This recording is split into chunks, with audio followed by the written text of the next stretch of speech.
Hey folks, just hopping on to maybe answer some questions and talk a little bit about what's going to happen today. My colleagues are going to be joining us shortly, but until then, just want to give you just a little bit of information about what we're expecting from today's hearing. So this is a subcommittee markup. The way it works is it's, kind of like a ladder. It starts at the subcommittee, then it goes to the full committee, then it goes to rules, then it goes to the floor. And that's how it usually happens. Sometimes there are special cases depending on legislation, depending on what's going on. But that's what we call regular order, and these bills seem to be going through regular order. So what that means is that this is just the first stop for these bills. So if they pass out of subcommittee, that's not like it. It's not over. There's going to be more chances for things to happen, more chances for people's voices to be heard, etc. Yeah, and also because it's a subcommittee hearing, we're not really expecting a lot of conversation. Good morning. Around these bills, we'll kind of see what happens, but sometimes the members sort of negotiate a way of like streamlining these subcommittee hearings, and then they say everyone kind of hold fire or hold your sort of arguments or complaints or amendments for the full committee markup. Can you hear me? Oh, can you hear me now? Okay, I'm managing a lot of windows. Yeah, so I was just giving a little update on what's going on. So yeah, this hearing might be kind of disappointing, and then it might be really short. We're hearing that like a lot of these bills might be approved by voice vote. We're also hearing that there could be like a narrowing. So like there are 18 bills now. There might not be 18 bills in front of the full committee. I will also note that like 6 of these bills are study bills, which all they do is say we want someone to do a study. So those aren't too worrying. One bill we actually kind of like. It's preventing data brokers from using or from basically collecting any data on minors. The only thing we don't like is that like it doesn't regulate data brokers for everyone. And yeah, so that's kind of what's on deck right now. Jibran, I don't know if you want to add anything. What are you expecting from today's hearing? Oh, you're on mute.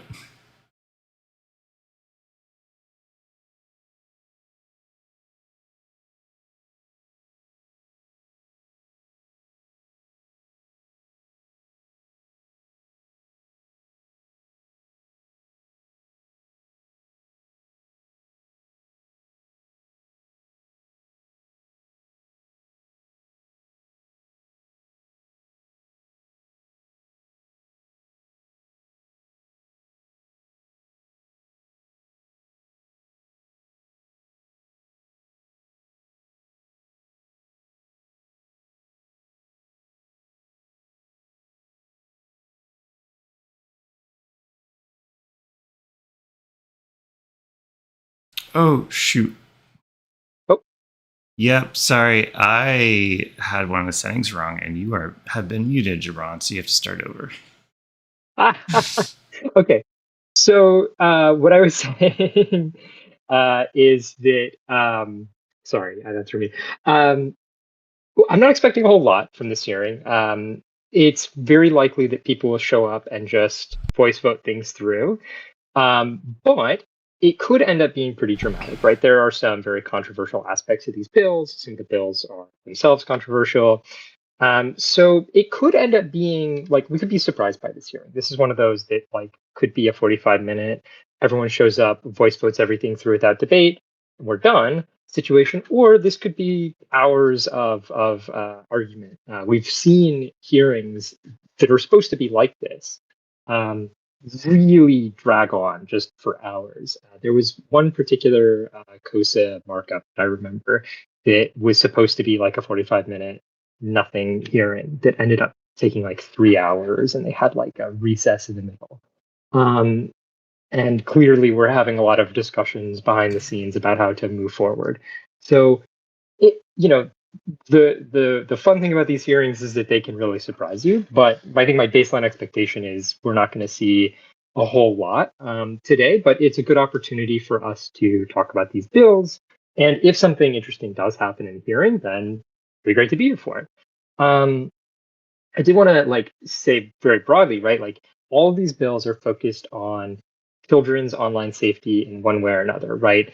And they're framed around that issue in a couple of different ways. Most of them either define minor or child. Minor being, and it depends on the bill, right? It could be under the age of 18 or under the age of 16.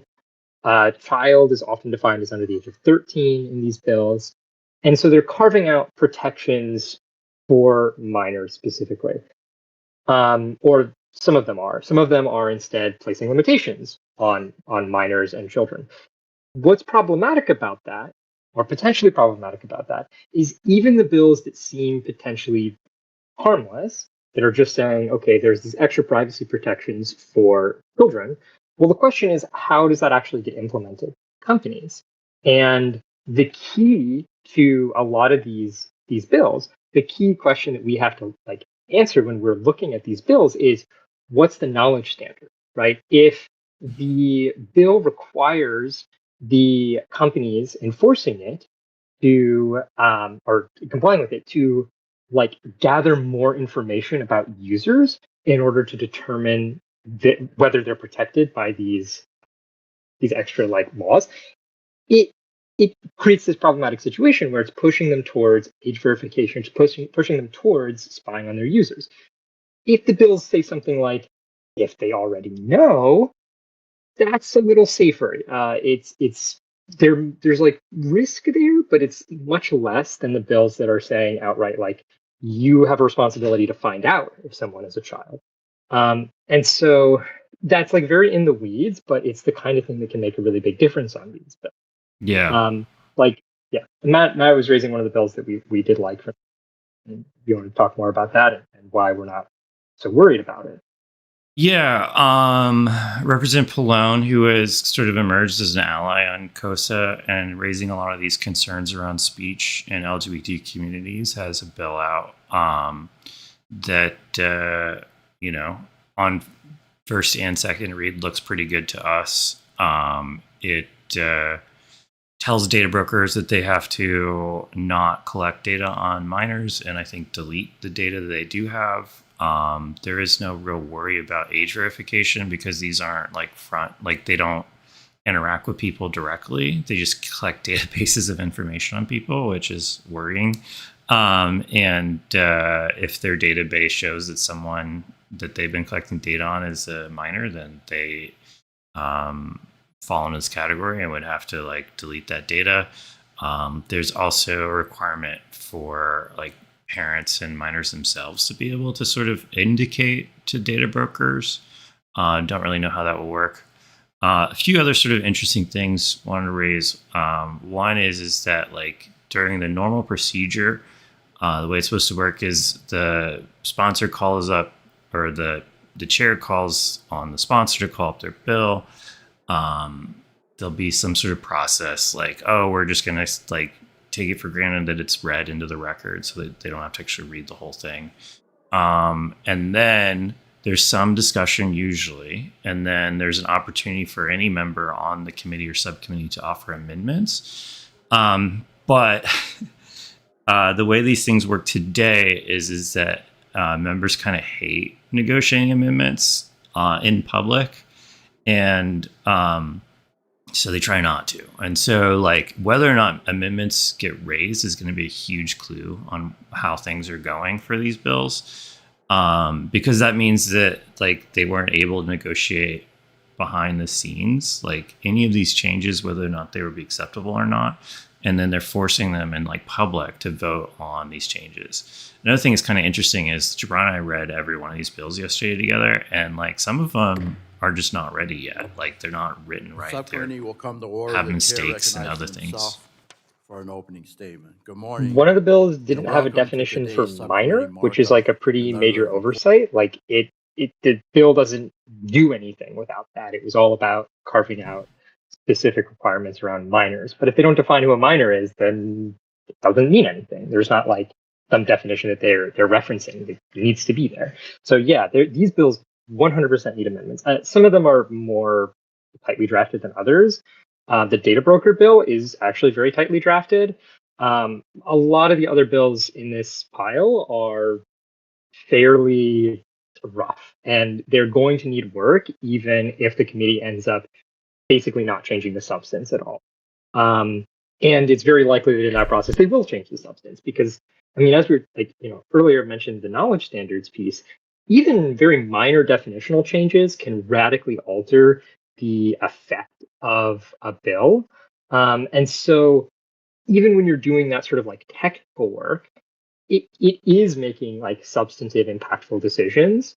So yeah, it's something to look out for. Yeah, and the other thing is just to like let you know what our jobs are at Five Future, and so it's obviously to like read these bills, to analyze them, to raise up warning flags to the public when any of them are really bad. We also, on the flip side, write our analysis and we send it to the offices. To hopefully they use that when they discuss the bill with their colleagues, when they think about whether or not they want to submit amendments and stuff like that. A lot of orgs that have more resources than us have several lawyers on staff where they'll actually draft amendments and ask them to submit them. Or they'll send red lines of like, these are the changes we want to this bill to make it not awful. And, there's a lot of strategy and thinking around that about like, are we trying to make this bill less awful? Are we just trying to defeat it? Fight is always sort of maintaining the position that we just don't want any bad bills. And so we're not really like usually the ones doing harm reduction. But I mean, I appreciate our colleagues that are because, there's something to be said for both of those tactics. But, obviously we rely on you all getting out the calls and emails and stuff like that to just push back on the bad ideas overall. And hopefully just have a better internet format from that, communication. So, and to go back to the point about like drafting and how really specific, seemingly minor technical changes can matter, sometimes we've opposed bills because the drafting of them, for example, implies breaking of encryption, which we're very opposed to. But that is sometimes the intent of a bill, and often it's not. Like we've had conversations that, I mean, I say specifically about what, but like there have been times where we and other orgs have opposed a bill because reading it seems to suggest doing something we really dislike.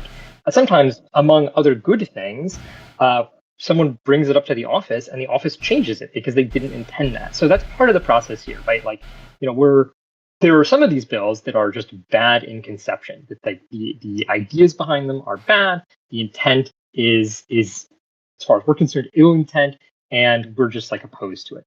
And then there are other times where a bill might be doing something that we think is good, but it's incidentally doing something that's bad. And this is a situation that can really be resolved by showing up and talking to people and pointing things out. And sometimes it doesn't work, right? And sometimes the officers are like, no, we actually did intend to do the bad thing, or they just don't care.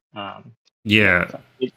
So that's something we've been dealing with a lot lately is like we have to go to an office and say, we don't like your bill. And also your bill breaks like VPNs because your bill says something about, oh, you're not allowed to accept VPN traffic unless you know that they're US, they're outside the US. Well, the whole point of VPNs is you don't know where someone is. And so it's basically blocking VPNs worldwide. And we ran into that with a state too, where we had to send a note saying we hate your bill and also you're banning VPNs nationwide because you're saying that, you can't accept traffic from VPN users within the state. Well, you don't know anyone. You don't know where anyone is if they're using a VPN. That's the whole point. Yeah. Lost my thought. We can tune in for a little bit. Right now it's just introductory statements where they like have basically a 5-minute speech where they read. I think it's usually Sorry, I remember what I was going to say. One of the interesting elements, some of these bills are written in a way that like the protections that they are offering are good and they're things that we think should apply to everyone, but they're problematic in large part because they say these protections only apply to kids, which is bad for two reasons. It's bad because it means adults aren't getting protections that they should have too, and it's bad because it may be encouraging platforms to spy on their users or implement age verification. And so there is that weird tension here where like some of these bills, reading them, it seems like maybe they didn't have the kids online safety aspect until later in drafting, that like minor was just sort of thrown in there at the last minute. And those are bills that some of them is like, well, we might be able to support this if this was applying to everybody. If this was a universal protection, then it wouldn't be a problem. Anyway. Yeah. To answer a few questions from chat, there was a question about whether or not we think there's going to be an online ID in our country. I think that things are right now moving in that direction. But there's just a ton of privacy and security problems that I hope have finally broken through to a lot of these lawmakers. I've actually talked to a few people working on that from like a research perspective. And, you know, they think that there are ways of doing like private zero knowledge proof ID type stuff, but it doesn't seem like the technology is there. And, you know, it's like a huge breach of privacy to force people to associate their real identity to all of their online activity. And so yeah, that's kind of like a negotiation, is like, what does that even mean? Is it just things being considered? There's also technological problems and issues that are being considered, but the law is moving in that direction. Yeah, I think it's worth adding two things. That one is that even the zero knowledge proof is potentially problematic insofar as it involves mandatory classification of content as adult only, right? This is sort of part of the censorship problem, is that, you know, these bills have like, you know, two pieces generally, which is that one, they have this age verification requirement, which inherently poses these like security and privacy risks. And the zero knowledge proof would potentially avoid those problems. But the other part of the problem, which I would argue is the bigger issue, is the censorship stuff, which is that if the government is saying this content is acceptable for children and this content isn't acceptable for children, well, we know that there are people who are in power right now or could be elected in the future who consider LGBTQ content or abortion content to not be acceptable for minors, which is bad. And so I think there's a question of like, it's very likely that even those systems would have problems. But yeah, there are these like multiple layers of like, well, what is age verification? What does this even look like? The other thing I would say is that, yeah, I think that is 100% right. Like currently the energy is behind this stuff, but this is a kind of thing where what we do matters and what you all do matters, right? That like we can fight this stuff and we could win. It's an uphill battle at the moment. There's a lot of lawmakers who are behind these ideas in various forms, but this is what we do. We're fighting for the future that we wanted to be in, and we want for all of you as well. So I would say it is a tough fight, but not an unwinnable one, and we mostly stick to the tough fights, right? Yeah, and one of the big problems is like a lot of lawmakers think that technology is magic. And there's like an expression that often gets sort of used in my circles, which is like nerd harder, where they're always just saying, oh, if you just nerded harder, like none of these problems would exist. You just have a technological solution for everything. And I don't think most lawmakers know that like a lot of our software is held together with like Band-Aids and Scotch tape. So to answer one more question, about whether or not the Supreme Court might strike it down. Actually, like a lot of COSA-like legislation has passed in a few states, and so they have been consistently struck down by courts, and yeah, so that's one of the arguments that we said that they shouldn't pass COSA for. I think it's kind of led to a lot of the changes that we've seen in COSA in the House version. The Senate just wants to pass an unconstitutional bill, but that's, you know, I guess that's their choice. But yeah, I think that doesn't mean that there's not going to be harm in the meantime. So still a problem, and still worth fighting very hard against. And obviously, you can't count on the Supreme Court for anything. But at least it's like one more thing that we might be able to win on, is the legal side. And obviously, a lot of really important civil rights organizations like EFF and ACLU will be leading the charge with their lawyers. Yeah, I think that point about harm in the meantime is really important, right? Like the internet is not some static thing. It's a living place filled with communities that are always in motion. And if a law disrupts a community temporarily, even if it gets overturned in a couple of years, that community may not exist anymore in a couple of years, right? If for example, like LGBTQ spaces get decimated on the internet because of one of these laws, even if it goes away, and even if people can rebuild, there's going to be knowledge lost. There's going to be people who are going to really suffer for not being able to participate in those spaces. We think a lot about like LGBTQ kids who are socially isolated, who are maybe in rural communities, maybe they don't have supportive parents.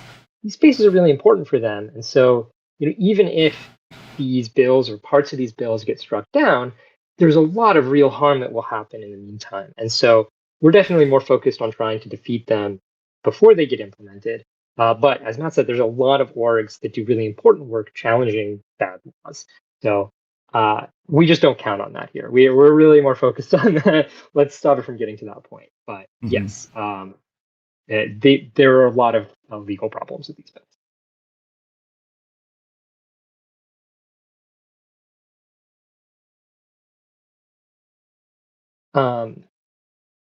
One point I wanted to raise is Matt was mentioning at the end of the answer to the previous question that a lot of members of Congress kind of act like technology is magic.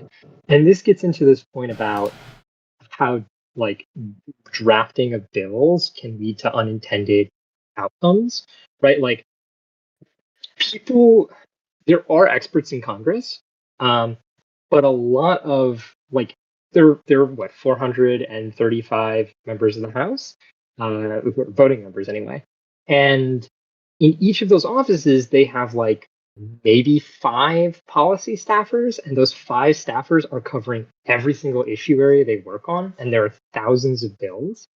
What that means is that they just do not have technical expertise on every bill that crosses their desk. Ideally, they have some expertise on whatever their committee is covering, but like this is the Commerce, Manufacturing, and Trade Committee. That is a gigantic remit. CMT covers a lot of stuff. Energy and commerce in particular is just a very broad scope, right? And so the technical details matter. I mean, they matter for the concrete industry as well as tech, and so part of why like the civil society engagement on this stuff is really important is that they just don't know always what they're doing. Sometimes an office will have a member or a staff member who's really engaged and really good on the details and the specifics. It's more common on the Senate side because they just have more staff and they can be more specialized. But yeah, it really is important for outside voices, ours and yours, to engage with this stuff because they can't think of everything and they have all of this stuff that they're working through. So part of what ultimately legislation is what is legible to lawmakers, what they can see. So that's one of the reasons it's important to all to like send emails to your lawmakers, right? Like that's how a lot of the stuff becomes legible to them. It's this sort of constant struggle to control the attention of Congress, and it's tough, but members generally care about their constituents, at least to some extent. So that's why it's so important that people engage in these issues, because if they're engaged, their members are much more likely to care and be thoughtful about it. I just wanted to note, and I hope everyone can read the closed captioning Pallone basically railed against a lot of these bills for the reasons that, we don't like them, including, impacts on privacy, forcing him to collect more data, other things. Obviously, he has his own bill to push, and it's a bill that we like this time. But it is interesting to see that Pallone has been very vocal against these bills. And right now we have another representative, Trojan, also saying a lot of things we like. I know that we've had a lot of conversations with this member's office, and we disagree on some things. But I know that their heart's in the right place. I think that they really take the time to understand a lot of these bills and technology. We have disagreements, sometimes strong disagreements about some of them, but they are. Rep. Trahan is also sort of bringing up the points about, we actually need comprehensive privacy. We actually need strong antitrust. And so we've now had, two Democratic members kind of railing against this package, which is a good sign at this point. It's also a really good sign that a lot of complaints they're lobbying are things that we agree with, that this is a lot of these bills are not the direction we need to go. We need to be going in the direction of making the internet safer by increasing privacy, by increasing competition, and things like that. So also a talking point you'll see a lot is what's going on with the Federal Trade Commission. Something that's kind of been disheartening for us for a lot of reasons, but the FTC has been very politicized and not really doing its job in sort of a traditional manner. And one of the things they did recently was sort of launch an attack against, trans care for youth. And, we were participated in several actions around that, including a billboard truck we drove around their workshop. We participated in a shadow hearing, a shadow workshop to talk about why we thought what the FTC was doing was wrong, and some other stuff. We also helped in coalition with a lot of other folks to drive comments to FTC to tell them what they're doing is wrong. And so yeah, I think a lot of Democratic members are really angry at what's going on at the FTC. Trump also fired the two Democratic commissioners, so it's now purely a partisan commission, which is not how it was intended or set up.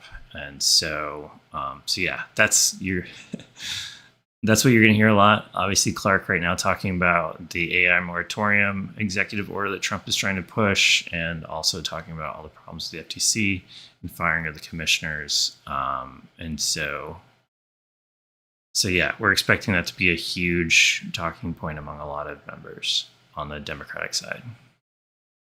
And just to explain a little bit why the FTC matters so much, most of these bills, in fact, I think maybe all of them, rely at least on part on FTC enforcement. And so if people do not trust the Federal Trade Commission to be a neutral arbiter, which at this point it just clearly isn't, then these become much more problematic. So we're seeing, right, we had concerns with these bills, with bills like COSA, long before, Trump won re-election, right? For us, this is problematic on a fundamental level, right? We don't think anyone should be able to potentially censor the internet. But those arguments become less hypothetical when we have a president who is very openly trying to crush political dissent. And so that's why we're seeing this come up. We're glad that people are raising it. We do think it was a problem before, and it would be a problem without this. But yeah, it's a very obvious problem.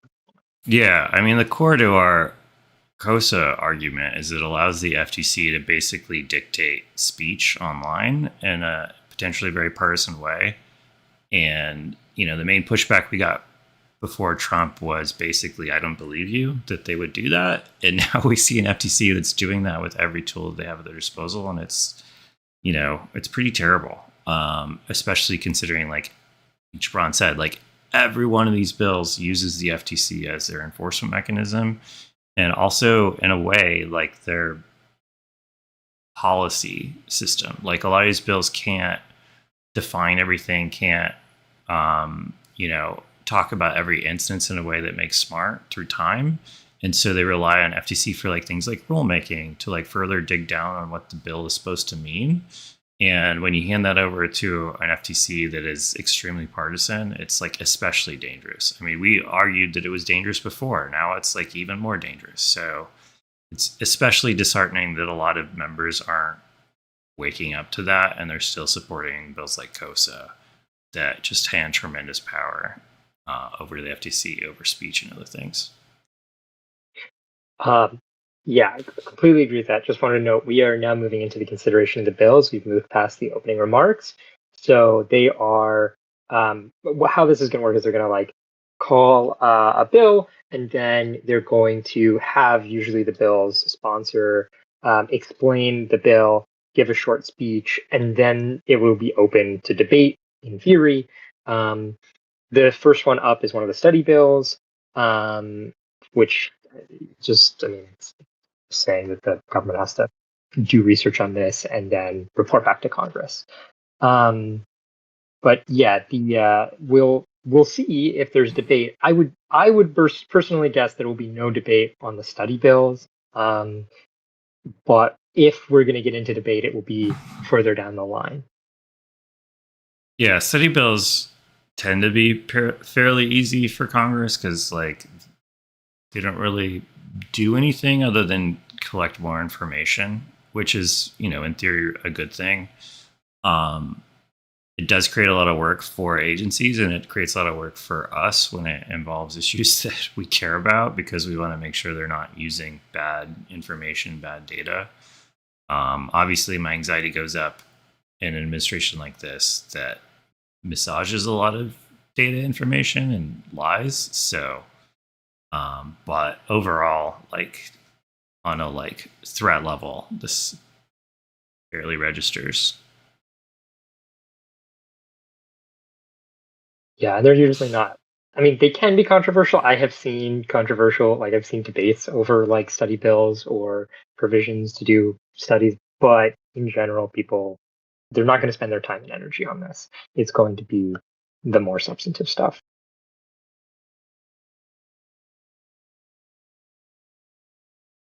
So I remember I had brought this up earlier in the stream, but there was a hearing. There was like a markup that involved COSA and a bunch of other tech bills. I think it was last year or maybe earlier this year. No, I think it was last session. That got just completely derailed by debate on COSA, and so that is the kind of thing that like we're looking out for, right? I'm actually curious if they've strategically ordered the bills this time to try to avoid that happening or lessen the impact. Because last time it happened like in the middle of the hearing, they like went through like 2 or 3 bills and then they got to COSA and then 2 hours of debate on COSA, and the hearing went way longer than they wanted it to, and they couldn't just move on without halting the progress of all those other bills too. Curious how they set this up. Yeah, I think it looks like they're doing the study bills first, which is obviously smart. And we heard they're trying to do voice votes for a lot. So voice votes are just basically they say all in favor, say aye, all in favor, say nay. And the chair kind of like guesses who won, but they know who won because they've talked to all the offices before the hearing. If a member objects or thinks it's close, they can demand a roll call vote. But yeah, I mean, part of what happens before a hearing like this, like it is, like you're trying to organize it in such a way that like makes everyone in the room happy, or at least happy as they can be. And so, there's a lot of conversations about these types of things beforehand. But sometimes they go in not really knowing what they're going to expect and things derail. Usually that benefits us because that means that people have been paying a lot more attention to the concerns with their bills than, was expected by the chair. Yeah, we're generally rooting for chaos and dysfunction in this hearing. When it comes to bad internet bills, yes. Which is like why it's interesting that Pallone kind of came out swinging. One of the sort of defining features of Congress, particularly the Senate, but this is very much the case now too, is that because, right, for a bill to get to the floor and to even get voted on. It has to go through whatever subcommittee it was sent to, and then whatever committee that subcommittee belongs to, and then the speaker via the rules committee needs to package it up and put it on the floor. This leads to a situation where everyone in this room, like in that hearing, is relying on each other to vote for their bills. And so there's a very strong pressure for everyone to just push everything forward together. Because if Pallone is like, half of these bills are trash, those people are less likely to vote for his bill. And so it leads to these situations where like contradictory stuff will get pushed forward, part of a package, or just like get bad ideas that everyone's like, well, I don't agree with this or I don't like this, but like my issue is more important than whatever's wrong with their bill, so I'm just gonna like push this which is really problematic as a dynamic, and is something that like it's good to see people pushing back, because there is like risk to what they care about too, right? I mean, if Pallone is going to go and challenge these other bills, that might make it harder for him to pass legislation now or in the future, which isn't it's not this is not idyllic, but this is the practical reality of Congress, that these relationships matter to the members, and so they make decisions, often bad decisions, on the basis of preserving those relationships. Yeah, so the bill they're considering right now is another study bill about fentanyl. I've got to be honest, Jibran and I skipped this one because I don't know, it didn't really seem like it did anything that would worry us. But also, it might be silly, it might not be. I believe it is studying how fentanyl is spread online.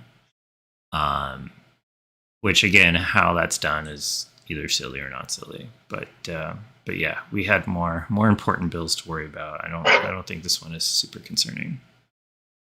Which sort of speaks to one of the procedural issues with how this has all happened, right? This package was introduced 2 weeks ago, right? Without any warning. And groups just haven't had a lot of time to look at these bills. Yeah. Now, the good news is they're not going out on the floor anytime soon, right? There's not a realistic way for these bills to reach the floor before the end of the year, right? They would have to pass a full committee markup, and then rules would have to schedule a vote. And whether rules will schedule votes on these bills at all is an open question. But at the moment, this is not like these bills are about to become law. But it's bad that they're moving at all without giving people really adequate time to look at this stuff.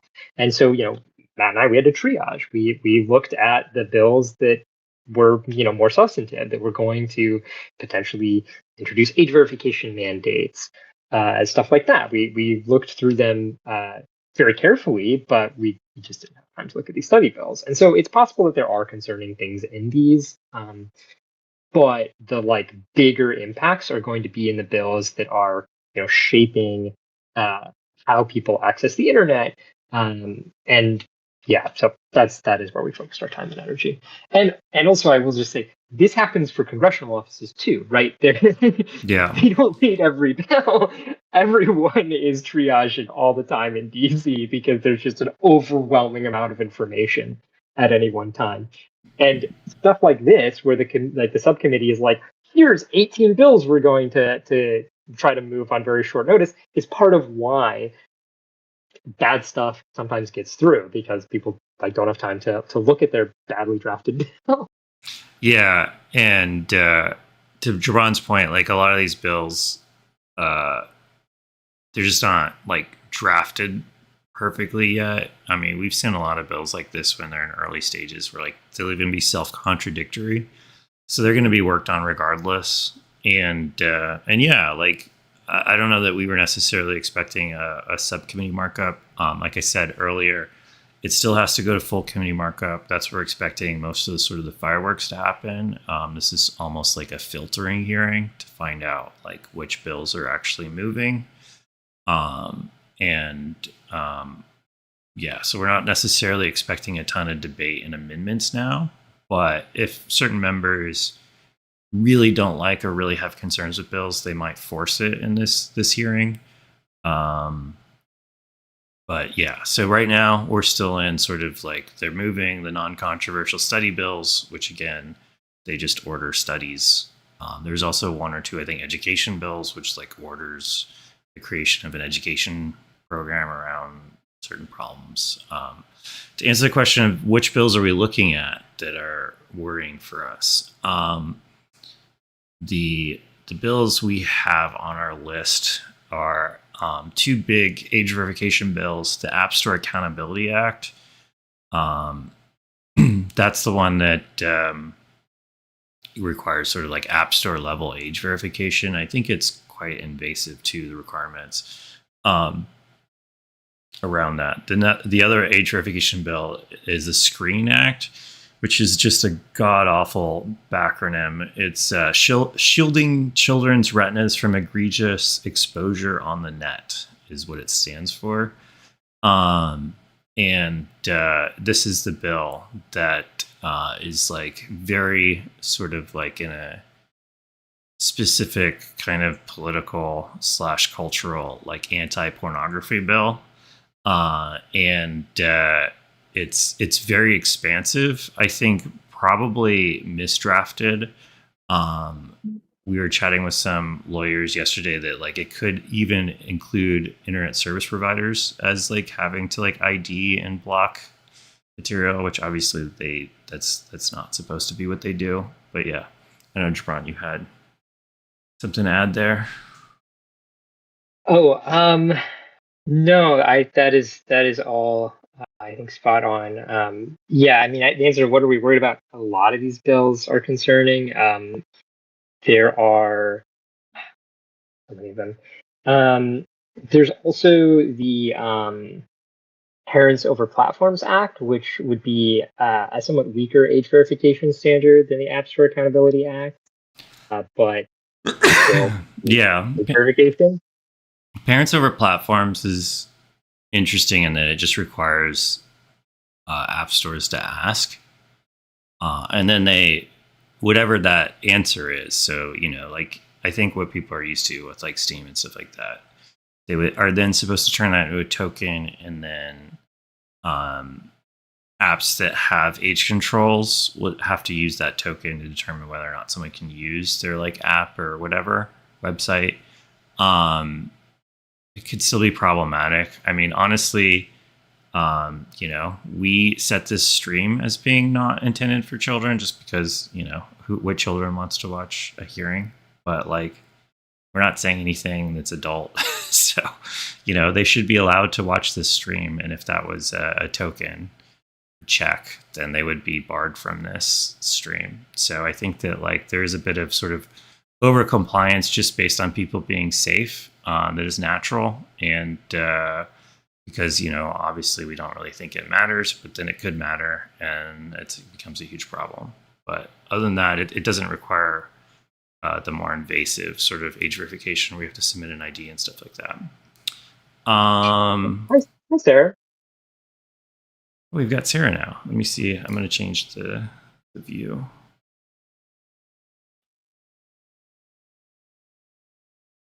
We are chatting bills we are anxious about / don't like. Right. What's your top? I mean, obviously COSA goes without saying. Yeah, I think COSA goes without saying. I am pretty anxious about the Screen Act. I think some people in chat are talking about it. I think that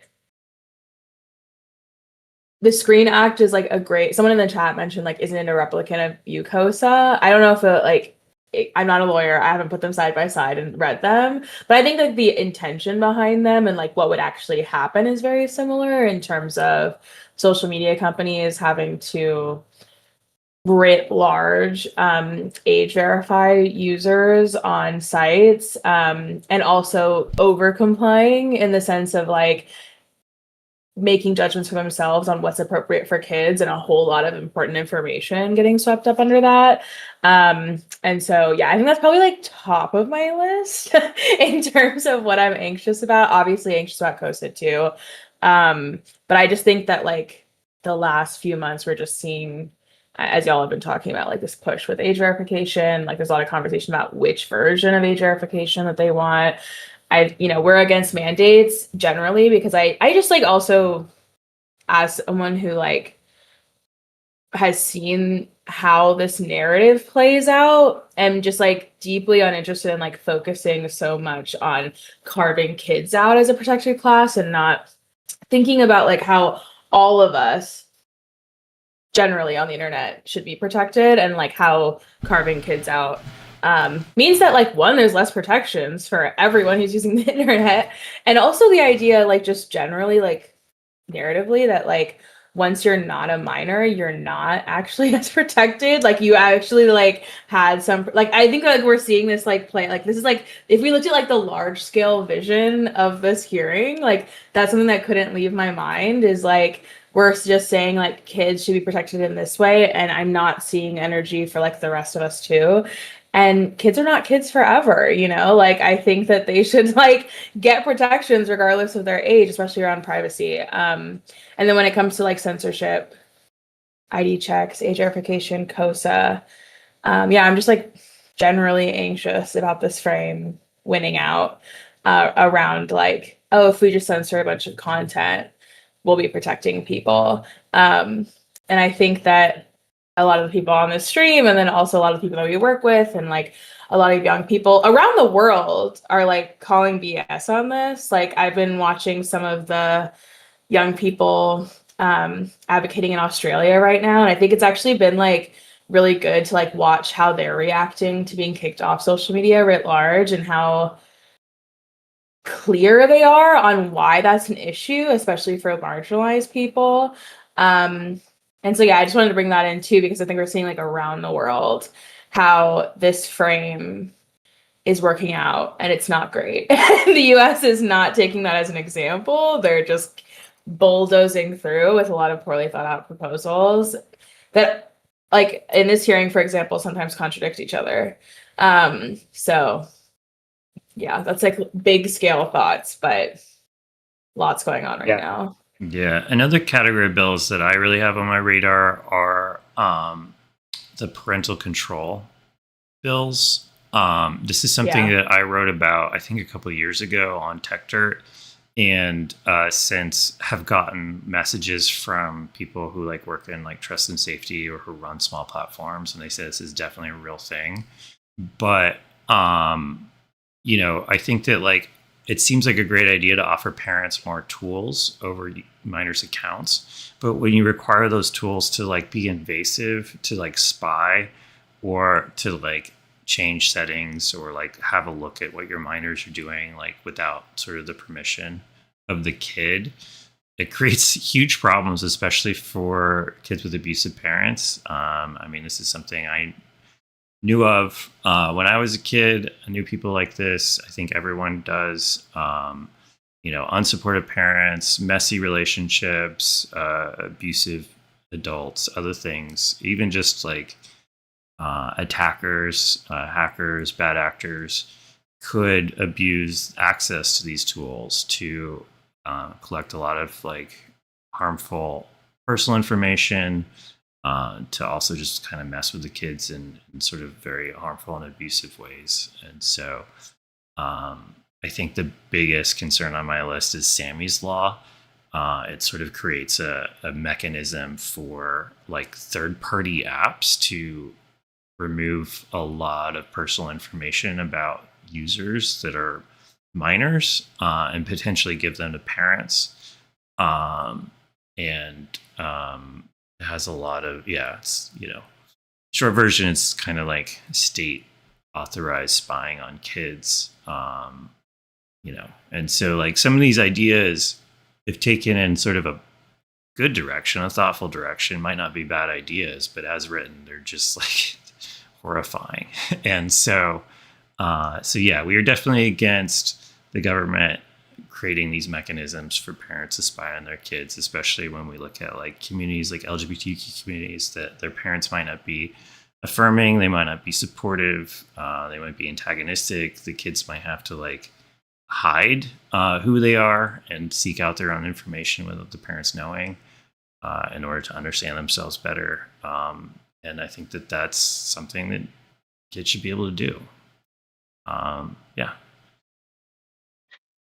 Yeah, I completely agree. I will also say the other category of like concern that we haven't brought up is the preemption that a lot of these bills have. So there are 18 bills in this package. 6 of them are study bills. Of the remaining 12, 8 of them would broadly preempt state laws and prevent states from, from doing a variety of things. But in some cases, it would prevent states from, for example, passing stronger privacy protections than exist at the federal level. And so we're concerned about this. It seems like a lot of them actually have like basically copy paste language, which is extremely broad in how it's applied. So we're concerned about that as well. That's like kind of in the weeds, but it is important, right? It, at the state level, you can get a lot of wins on these things. And importantly, often the federal government takes its cues from the states. They see that something has succeeded in the states and will then use it as a model for a bill going forward. And if you preempt privacy legislation in the states, that not only means that people in the states have fewer protections, it will also make it harder for good privacy bills to move through that pipeline and ultimately be adopted at a federal level. And so I think it's very concerning that most of these bills are broadly preempting wide swaths of state legislation.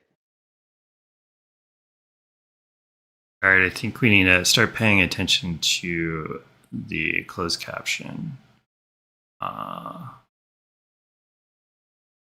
No, we still are on the education and study bills.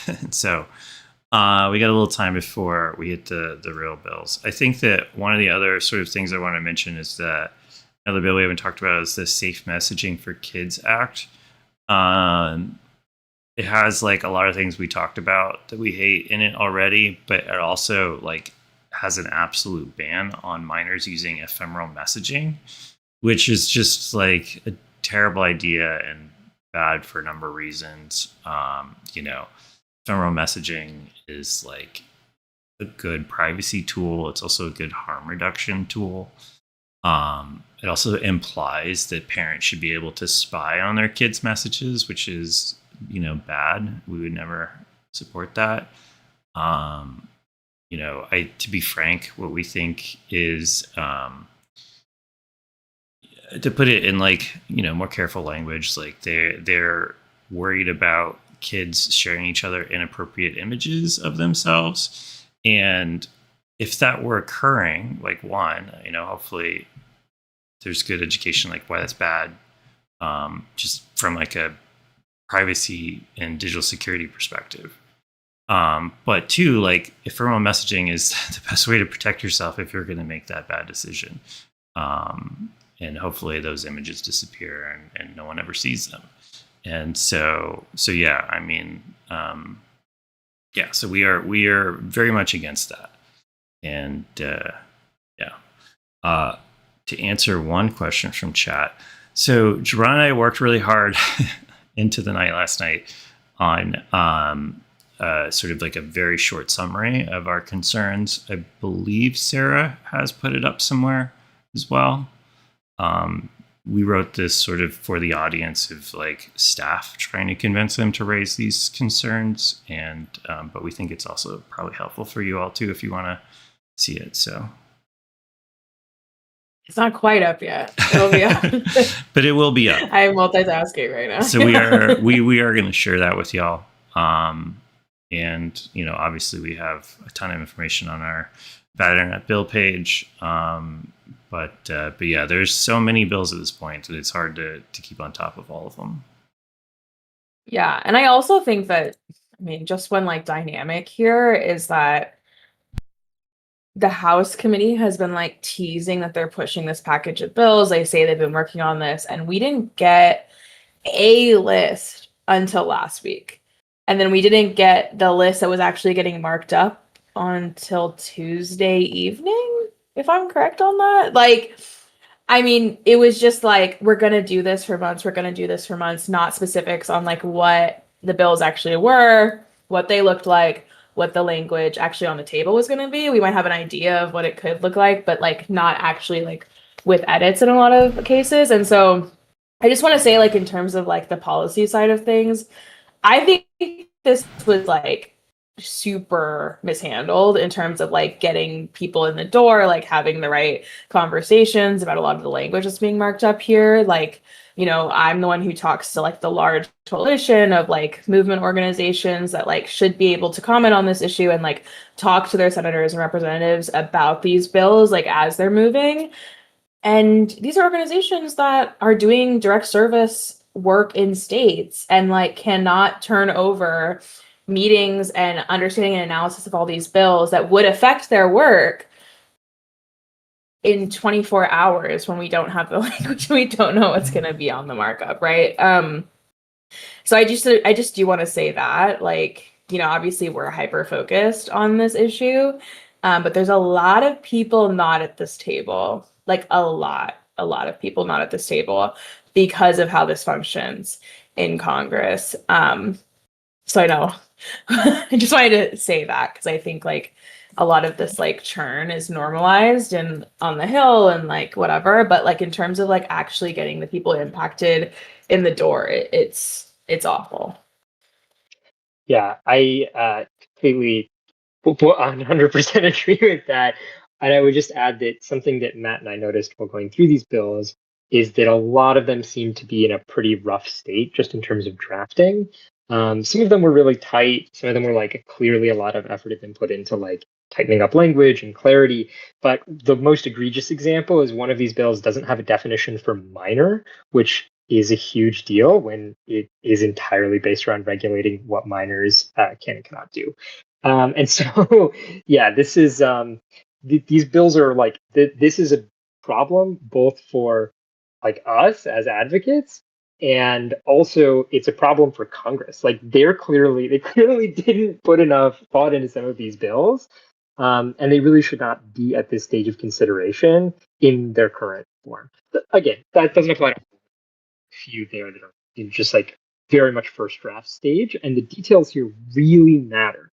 Right, like it is important what the specific knowledge standard is that these bills it matters. Like very granular things about their definitions matter and can totally change the meaning of the bill. And so the fact that they're being pushed forward in a really rough state is very bad.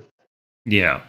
Yeah. And some of these bills have seeds of good ideas or things at least that we're not concerned about.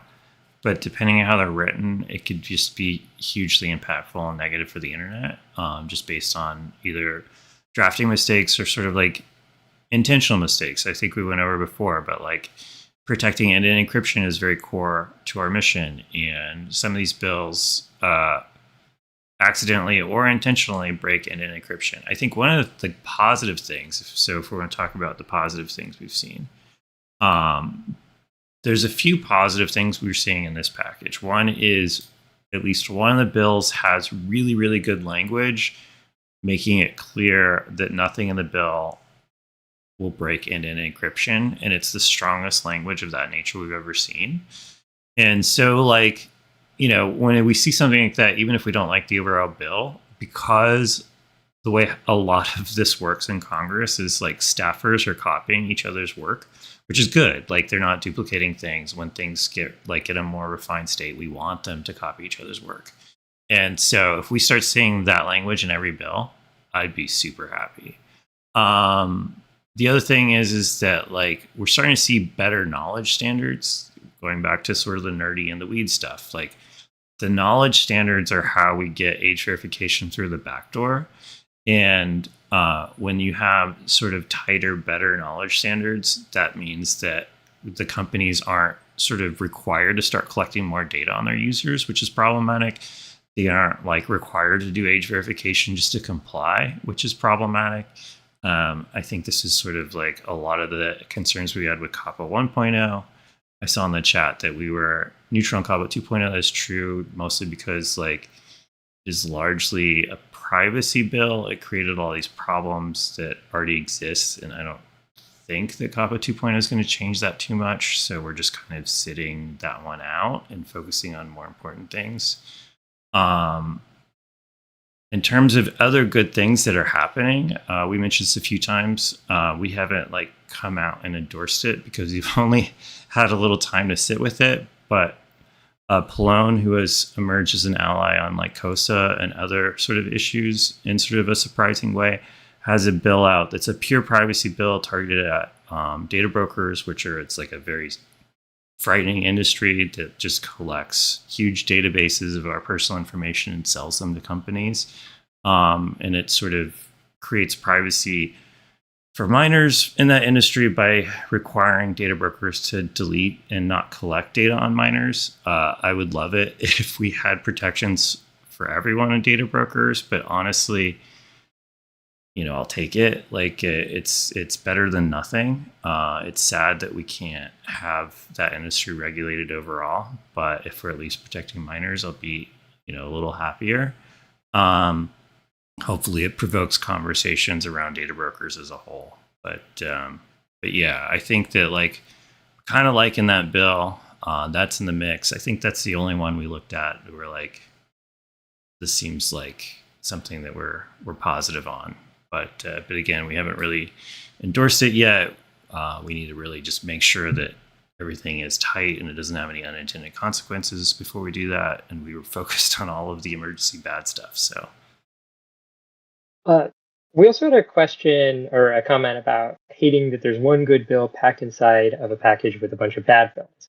I did just want to clarify that this is not a package at the moment. So, if at the moment, these are all separate bills. They're being considered together at the same time. And there's an expectation that they might become a package at some point, but that actually hasn't happened yet. So they could move individually, they could move together. And there's a couple of ways they could be combined. One is by literally combining the bills into one. Another, though, is for them to move to the floor and be considered like all at the same time. Which again doesn't necessarily mean they're all going to move or they're not all going to pass or fail together, but it often turns out that way. So yeah, just to clarify, they are not actually a package yet. We've been referring to it sort of colloquially as a package, but these are separate bills for the time being, and they're just moving in parallel. all right. So we're on Sammy's Law, so we have to pay attention to what's going on because I think this is our first bad internet bill. But yeah, just to quickly answer another question in chat. We do talk to all of those organizations. We generally talk to everyone. We have a sort of, an internal rule that we don't really work in coordination with any corporations or corporate interests. We do work in coalition and coordination with a lot of other civil society groups. But we do talk to folks at like NetChoice and Free Speech Coalition quite a bit. Even though they are an industry organization, they are one of the biggest defenders of the First Amendment right, and are sort of named in most of the big First Amendment like Supreme Court cases and other cases. So they're pretty important when it comes to free speech.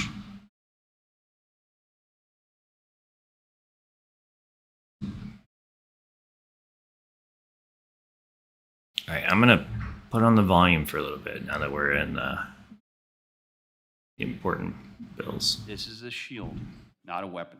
We are focusing on empowering parents against universal harms like fentanyl sales, predatory sexual exploitation, and suicide.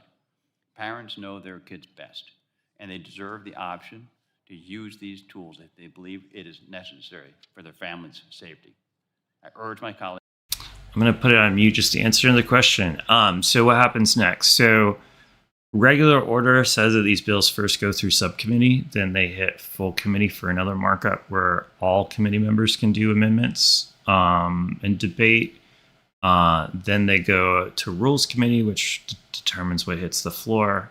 And then they go to the floor. All of those things weed out bills for a number of different reasons. So, you know, it tends to be unlikely that any particular bill gets passed. There's a lot of discussion around these bills where I think that it is more likely that something in kid safety gets passed. And that's obviously why it's important to do these actions, to make your voices heard, to make these calls, emails, etc.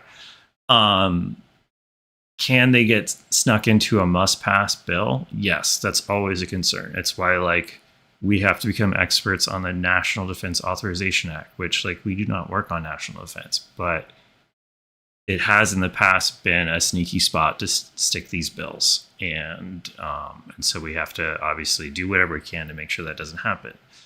Sometimes that's just completely out of anyone's hands. But yeah, that is one of the things that keeps me up at night is the NDAA, the National Defense Authorization Act. Children in harm's way.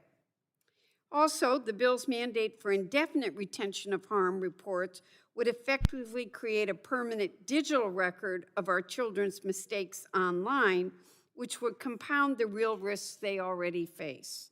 We need to address privacy legislation someday, sometime. I hope we get there sometime.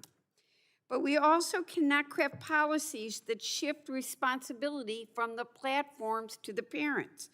Parental tools are important, but they cannot be a substitute for requiring platforms to fix the dangerous design features that expose our children to predators, drugs, and harmful content. And we know the stakes.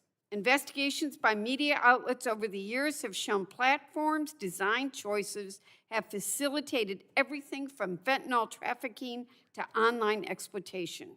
Our young people are navigating all of this while parents are just struggling to keep up. I want to support this legislation, but I can't as it's currently written. I hope that, Mr. Chair, we can work together with you and my colleagues to improve this bill. The underlying goal of this bill is critical, but details do matter. And we've got a responsibility to ensure that our laws do not endanger the very children we are trying to protect. Thank you, Mr. Chair, and I yield back. Thank you. Is there any further discussion of the bill? Hearing none, the question now occurs on forwarding H.R. 2657 to the full committee. All those in favor say aye. Those opposed, no. The opinion of the chair, the ayes have it, and the bill is agreed to and forwarded to the full committee.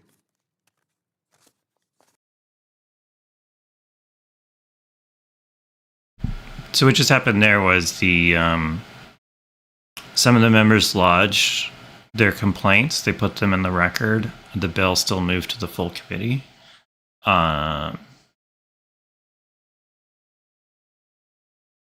And so that's sort of like a very political, in the weedsy kind of thing where members are making sure that everyone is aware of the complaints they're going to bring up in full committee and potentially like amendments they're going to bring up in full committee, et cetera, et cetera. And so that's something that typically happens, that like you hear members say, I don't like this bill, and then it like passes through a subcommittee markup. And you're like, well, what just happened? Well, a lot of times there's sort of like a understanding that some of these bills that are kind of on the fence, that like their sort of moment to be attacked is in full committee with all the members, and then they sort of like rise or fall at that moment and not this moment. And so yeah, so that's kind of what we're expecting for a lot of these bills. But yeah. Access to chat features for minors.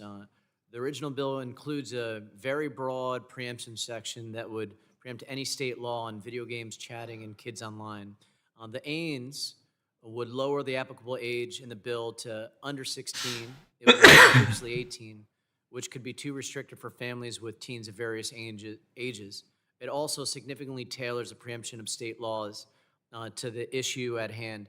online video game chat features used by minors. Previously, the preemption was broad and far-reaching. This change would clarify that kids under 16 So whenever you hear them say AINS, oops, will be opted into the most protective level.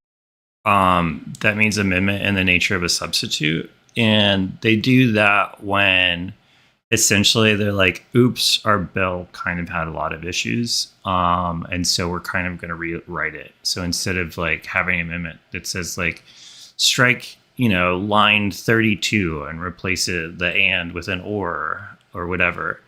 It's like strike the entire bill and then insert our new language. And so that's sort of a weedsy term that we have to learn, but AINS is a amendment in the nature of a substitute. Some terrible examples in Florida of kids being harmed online by adult predators while chatting through video games. People also This bill is sometimes will do that when they hate a bill. We got this with COSA sometimes, where I think at one point someone had an AINS to substitute the text of APRA in for COSA's text, which would have been a huge improvement.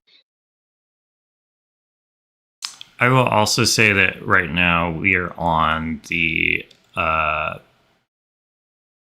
Gaming Act, which I think that Jibran especially hated.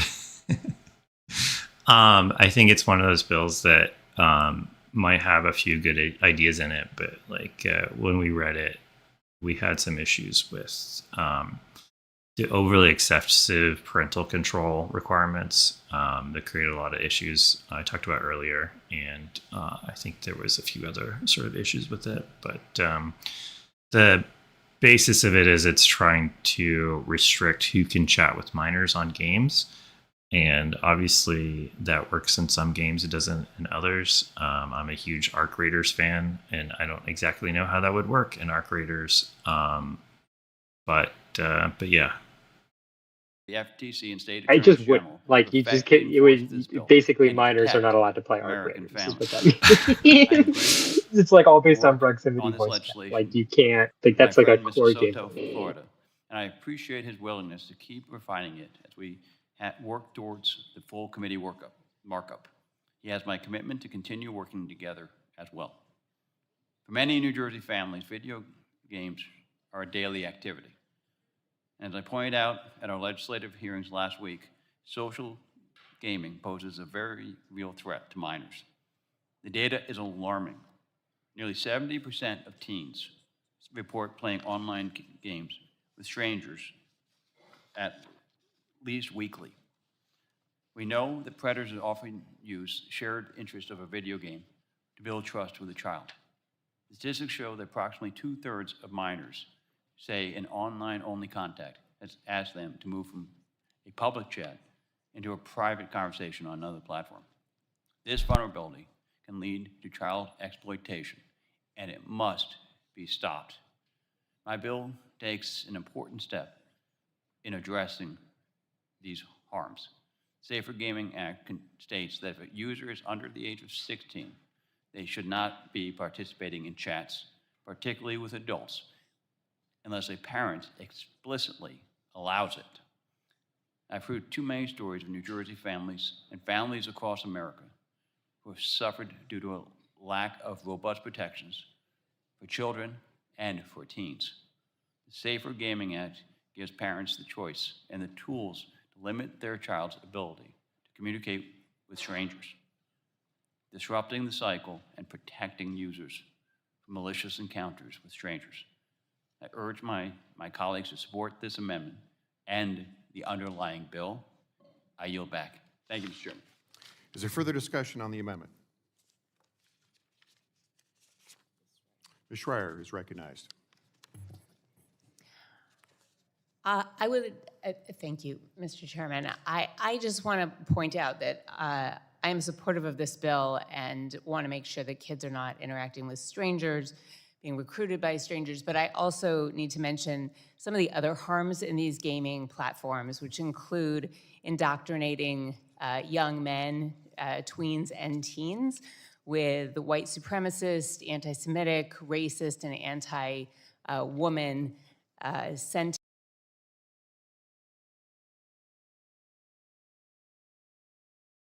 I just want to answer another question in the chat about the term pork. So what we usually say for like if something like Sammy's Law or COSA or whatever, one of these bills we are against gets put into the NDA, we call it like a policy writer because it's policy that goes into a budget bill. The term pork is specific to funding for specific projects in district.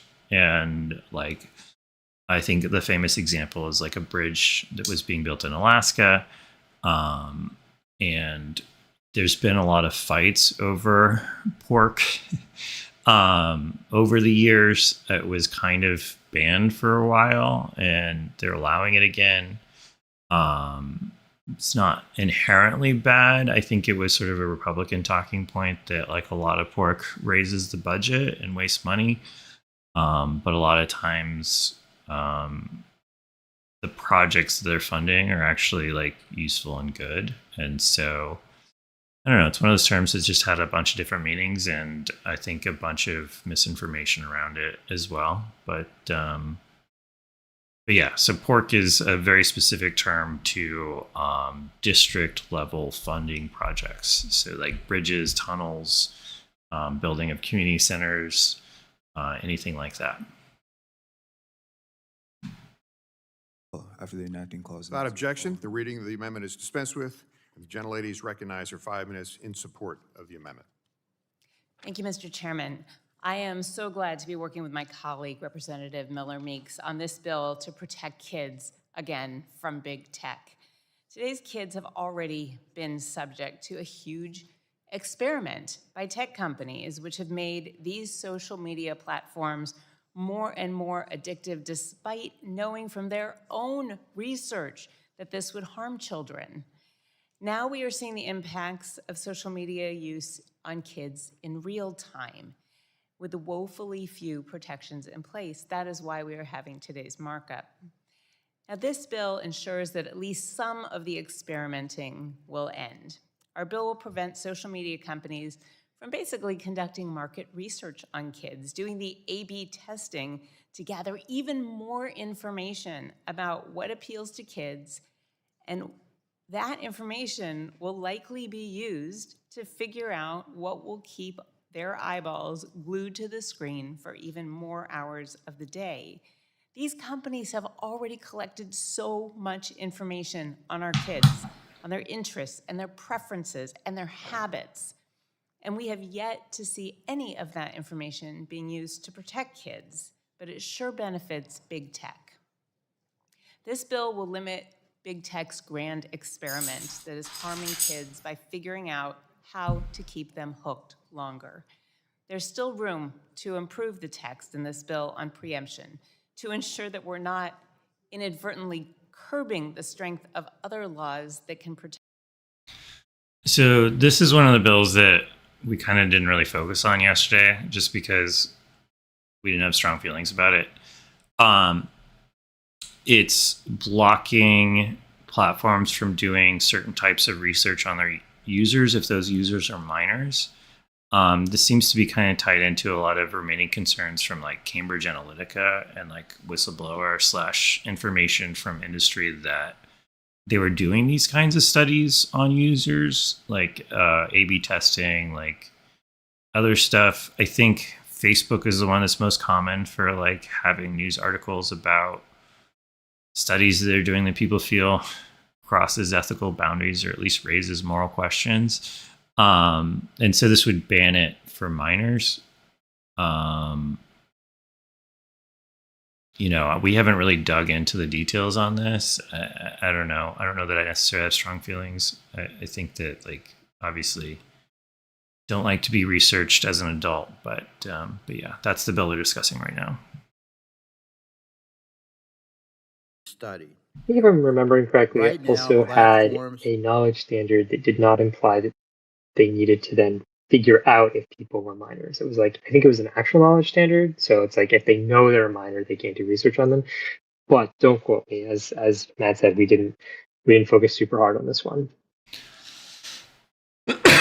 And to answer another question, the bad bills we want to stop at any level, but I just wanted to keep reemphasizing that it's still going to full committee markup, because I want people to know that, like, if they pass, A, it's not the end of the world, and B, there's more opportunity to contact your member and get your voices heard, and there's more members to do that with that matter, because it's going to go before the full committee.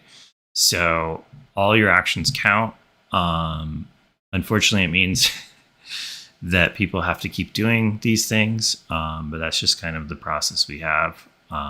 But yeah, so we want them stopped here, we want them stopped there, we want them stopped, everywhere. But yeah, we still have more opportunities after this hearing. So, Sammy's Law already passed on a voice vote. We have other bills we really don't like that are up. So we are concerned, but not freaking out at this moment when these bills, if these bills do move on. Yeah, this is the first Stop of the many profile hurdles, of but I yield back, Mr. Chairman. as Thank you. Sam I am said, Mr. I do Chairman, not like bad is there internet any bills further in the discussion on the subcommittee. I do not like them in the full committee. Hearing I do none, not like if them there's on no the further floor. discussion, I do not like vote them in the occurs Senate. on the- I certainly do not like them in conference. Yeah. In the opinion of the So chair, true. the ayes have it and the amendment is agreed to. The question now occurs on forwarding HR 6253, 6273 is amended to the full committee. All those in favor say aye. Aye. All opposed, no. The ayes have it, and the bill is agreed to and forwarded to the full committee. The chair calls up HR 6253 and asks the clerk to report. HR 6253, bill to require online platforms to disclose policies and provide options. Without objection, the first reading of the bill is dispensed with, and the bill will be open for amendment at any point. So ordered. Does anyone seek to be recognized on the bill? Ms. Kamick from Florida, you're recognized. Thank you, Mr. Chairman. I am pleased to offer our bill, HR 6253, the Algorithmic Choice and Transparency Act. For years, Americans have used digital platforms they believed were getting neutral search results, fair recommendations, and unbiased access to information. But of course, what we have learned over and over and time again is that these platforms quietly deploy algorithms that shape what we see, when we see it, and what we never see at all. And here's the problem. These algorithms are invisible, unaccountable, and entirely outside of the control of the very people that they impact and affect the most, the consumer. HR 6253 is built on two simple principles, choice and transparency. Two principles that conservatives, and quite frankly, all Americans have championed for decades. Two principles that shouldn't just disappear because the marketplace is now digital. First, this bill restores algorithmic choice.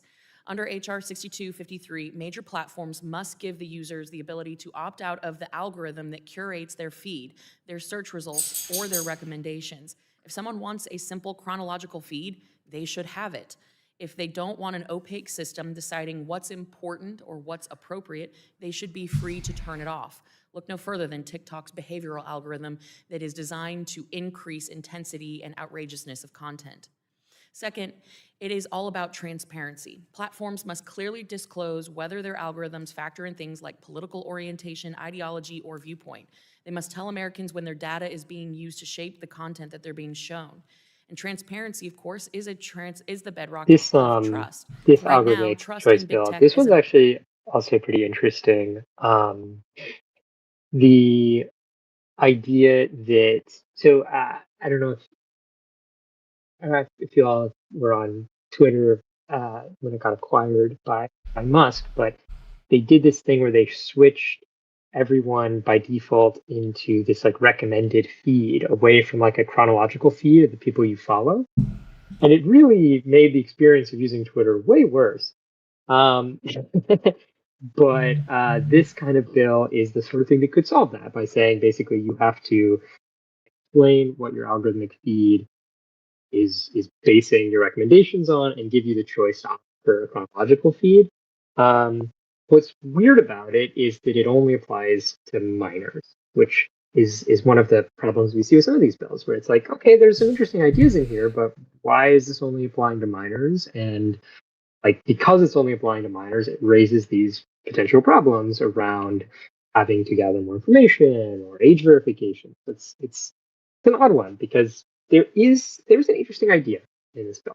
Yeah, I think like Jibran, when I read this bill, I was like, I don't hate some of these ideas, other than it's kind of being jammed into the kid safety package by adding, that it only applies to minors and therefore like creating all these age verification issues. I also didn't really know how it would work in practice and didn't have time to really think about it. But I don't know. I'm an avid Blue Sky user, and I do like that they are trying to create an environment where you have more control over your feed, and then other people can create feeds for you, and other things like around like the sort of like group follow packages. I forget what they're called, the starter packs, stuff like that. Like all of those are really cool and interesting ideas and make social media better for me. So it's also, falls in line with a lot of what we argue around competition,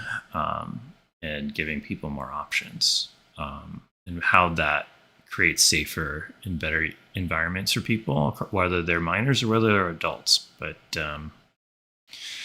I do have a feeling that all these bills that they just kind of wrote minor in because they wanted to be in a group of bills that were expected to move, because I don't think it's like a shock to anyone, but like dressing things up in kid safety, and kids are very much, harmed, and we need to protect the kids. Like that helps maybe move things that normally wouldn't move. And so I think it's more of a branding than a necessity that this bill only be for minors. Okay, this is one of the ones that felt like they may have literally tacked the minors on part after writing the bill, because there was nothing in it that was like, oh, this is super specific to kids.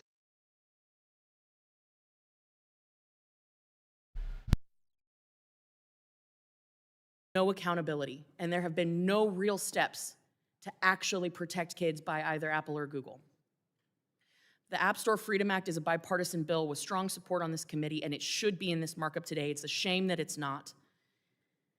We will continue to push for this legislation because it is absolutely the only way that we can ensure that kids will be safe online, and it will actually empower parents by allowing them to establish. So Kamek using her time to also push her competition bill that was another bill we saw and kind of liked, but haven't really, officially have a stance on it yet, because we have to really make sure all the language works and doesn't create unintended problems. But member obviously very fired up about this bill, has mentioned it in every one of these hearings that it's not included, and continues to today. 6489, and ask for the clerk to report. HR 6489. This brings us back to Sarah's point about how this was all done very last minute with no notice. Like the members didn't know whether their bills were going to be in this package until the last minute either. Like it's just a really bad way to do this stuff, right? Like trying to jam this all through at once and not having the time to like ask basic questions like, do all of these bills definitely have a definition of minor? Or which of these bills are actually going to be considered?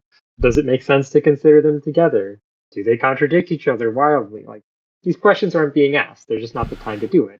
So we have to kind of be on the back end of that, trying to help people clean up the mess that they created for no real reason. Yeah, while we were talking, I got a note from a friend of mine who does all this work too, who's been talking to staff. And like, apparently we're not the only ones that are angry about how quickly this is rushed and how little time they've had to really review and look at the language. So, it's interesting that the chair decided to put together a huge group of bills to have a hearing on. Obviously not enough time to go through 19 bills in a hearing in any substantive way. And then to, with Thanksgiving, in the middle of that, immediately do a subcommittee markup. I don't know that he's necessarily made any friends with those decisions. This kind of stuff creates a tremendous amount of work for everyone, for us, for the staff, for, and this is the kind of stuff that people complain about government, where it's like people aren't reading these bills. They aren't really like, kicking the tires on what it means, on, what the unintended consequences can mean, what the language actually means, whether it's drafted right. All of that stuff is also important. Incorporate bipartisan feedback and will strengthen the bill by addressing the concerns raised on both sides of the aisle. We'll be refining key definitions to ensure. Yeah, just to the say, policy I also targets think that so are much of clearly these defined. hearings are like about the appearance of work. And I don't think that we can like ignore the political context of them also like coming back from the shutdown and immediately trying to like put this package together and like I think like appearing to do a lot of work on this issue because they're feeling a lot of pressure to do something about big tech. And I mean, I've talked about this so much that like this issue is a lot of political theater for Congress members. It like looks good for them to talk about kids a lot. It looks good for them to be regulating big tech, and we want them to do work. Like we do want them to do work and like actually focus on regulating and holding big tech accountable. The actual mechanism of that is super important, as Matt's saying. So I don't want the appearance of work. I want like an actual in-depth understanding in Congress about how to go about tech regulation, privacy, and like helping protect us from companies profiting off of our data, that sort of thing. I want them to be doing a lot of this stuff. The approach is really the issue. And I think as we're seeing, there's a lot of bills on here. Almost every single one needs work, right? Like, if not all of them. Yeah. And we shouldn't be hearing these things for the first time 2 weeks before a hearing. All right, so we're on screen. So they just passed the Safe Bots Act on the full committee. That's one that we saw. And we had some complaints about. There's some silly things. It's about chatbots. It's mostly requiring disclosures and other things. But it had some speech concerns. I don't know if they'll stay in the full package. But right now we are talking screen, and this is one of the big bills that we're really sort of against and pushing calls against. So let's just tune into what the sponsor has to say about it. Sexually explicit online images before they even reach high school. In many ways, the adult entertainment industry has been allowed to operate with impunity, profiting from the addiction of children while hiding behind the excuse that age verification for their websites is too difficult. But Texas has already proven it works. When I served in the Texas House of Representatives, we passed a bill that implemented age verification for websites. Sorry, I'm just laughing about him claiming that worked in Texas. Yeah, I'm just going to mute that because I'm assuming we have a lot to say about what has already been said. Oh, Sarah, you want to kick us off? I think that's ludicrous to say that it worked. Oh my gosh. Like, I mean, I'm not surprised you said it, but like, all that it did was force some companies to shutter in Texas, and then everybody else uses VPNs as their right to access those things. Like, and then it just pushed everybody else off of the sites that like might actually respond to regulation, pressure, advocacy, to other sites that are not responding to the regulations at all. How is that it worked? Like, I mean, I understand that he's going to frame it that way, but it is absolutely ludicrous to say that the Texas version of this worked. Yeah. In any aspect. I mean, this fits into like the big sort of anti-pornography movement and as sort of like a cultural and political movement. And in a lot of cases, like the shuttering of the websites is the point. You know, obviously we have spoken to Free Speech Coalition and chat about this stuff quite a bit. And like the main issue with age verification with them is privacy. You know, I think that they would actually accept certain forms of age verification. We wouldn't. But as long as it doesn't make people, you know, submit their government ID to do something that they're embarrassed about, that's like, obviously that kills business. And yeah, I think that is the intention. And like Sarah said, the thing that we keep hearing from them is you have a bunch of lawful sites that have a tremendous amount of benefit from being lawful across the board, including not having any illegal material on the website or, having safeguards against that. Whereas a lot of these sort of like underground websites from overseas, they do not have those same standards, and they also do not follow law. And so, yeah. Yeah, I just think that like the larger, like what you're saying, Matt, about it being the point. Like, I mean, we saw so much proof, right, of like right-wing lawmakers directly saying we don't care if the sites just have to shut down, right? I mean, I think that's like a clear like we don't actually care if this works, right? We just want to attack pornography and shut down things that people use from this very like right-wing conservative lens of what people should be watching and how they should be engaging with the internet writ large, right? And I do think pornography is the canary in the coal mine. Like I work with a lot of sex worker advocacy organizations that talk about how this kind of legislation pushes people into the darker corners of the internet. We're hearing a lot about the dark corners of the internet on this hearing, right? Without any acknowledgement that these kinds of legislative quote unquote solutions are actually the things that often push them in those places, right? I mean, I live in Texas, right? People are not like just not watching pornography anymore. Like, I don't think anyone can say that, whether or not they think that that's what's happening. And so, one, that is their goal. Two, it's not working, right? So it's just like there is like this like third option that people are going to.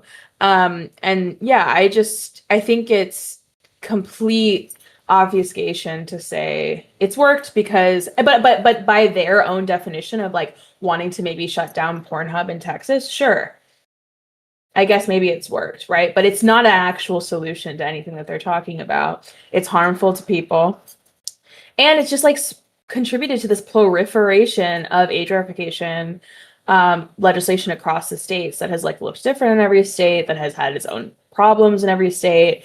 And it's been this kind of like avalanche of like more and more broadly defining what's also harmful to children. We saw in, I think it was Kansas, that the legislation actually looped in LGBTQ material. And then in Florida, their definition actually applying to, I mean, again, a lot of this is so wrapped up in the courts, but we saw that like different legislation was writing harmful sexual material, harmful to minors differently, looping in more and more content as we go, right? Like, I think you have to think of this as an avalanche, like something that they're trying to like build up to rather than like, oh, they're just going to stop here with pornography too. But yeah, as a Texan, I just had a lot of reactions to that statement. We got so riled up. I think they probably passed it by voice vote, but if anyone wants to check me in chat. Yeah, I think they did. And they moved on to, go ahead, Jibran. Oh, I just wanted to add, like, it's important to say too, like, porn is protected speech, right? Like, this is, if their goal is to shut down porn, even if it was limited to that, that's still bad, right? Like, people have a right to post this content. And if their goal is to put these websites out of business and to limit where, like, to basically say that, you can't post this content on most websites and then to try to destroy the ones that are there, they are directly infringing on people's free expression, and that's bad too. But yeah, everything Sarah said, nail on the head. Like, this is absolutely like a creeping threat. And I mean, I think we saw this particularly with like UCOSA, where it's a very open definition of harmful to children. And COSA as well has these like very open-ended definitions that are really concerning. The specificity is less bad, but it's still problematic if it's pushing down on people's free expression. So we're on the Safe Messaging for Kids Act. This is one that we had a number of concerns about. It's interesting that the sponsor is really digging in on the banning of ephemeral messaging. Obviously, we hate that. But he seems to think it's a great idea. That was a good chunk of his supporting testimony of why he thinks this bill's good.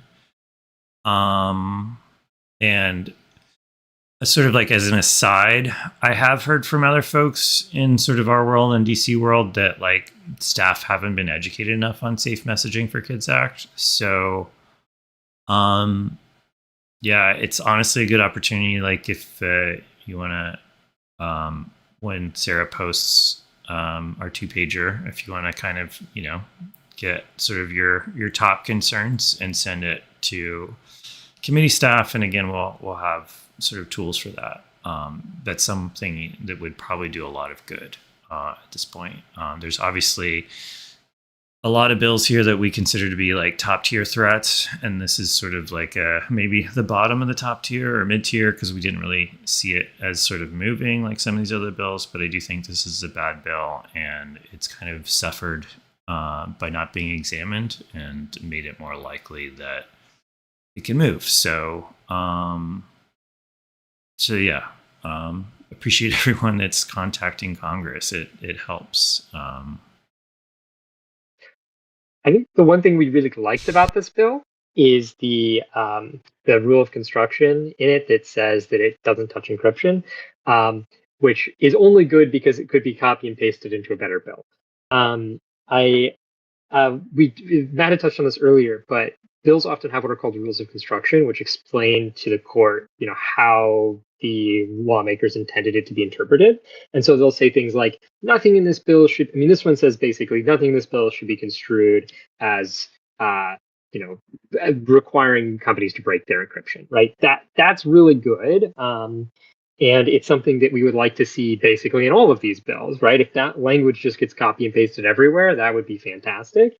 Because one of the things that we run into sometimes with bills that might otherwise be pretty good is that they could be interpreted to break encryption. And that's like a total red line for us. So that is the one thing that's good about this bill. The actual content, not good. Not good at all. But hopefully people will read it and not do the bad ideas in it and instead copy and paste the rule of construction into their bills.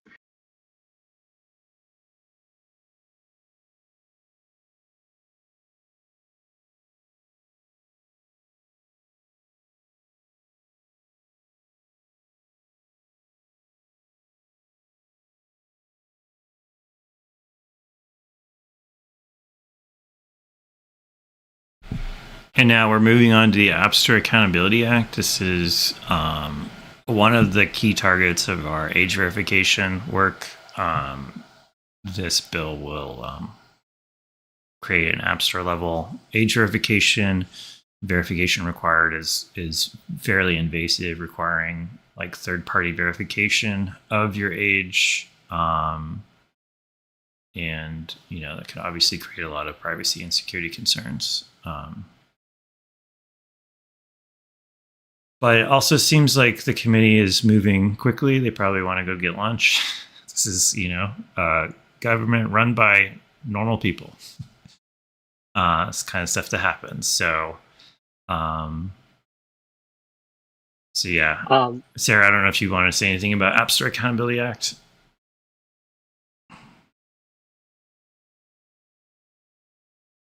I think y'all talked about it. I just think that with Congress, there's a lot of like, well, what if we change it a little bit this way? What if we do it this way? And like, not to sound like really high level and like out of the weeds, but also I want to, is that this is like just inherently a bad idea.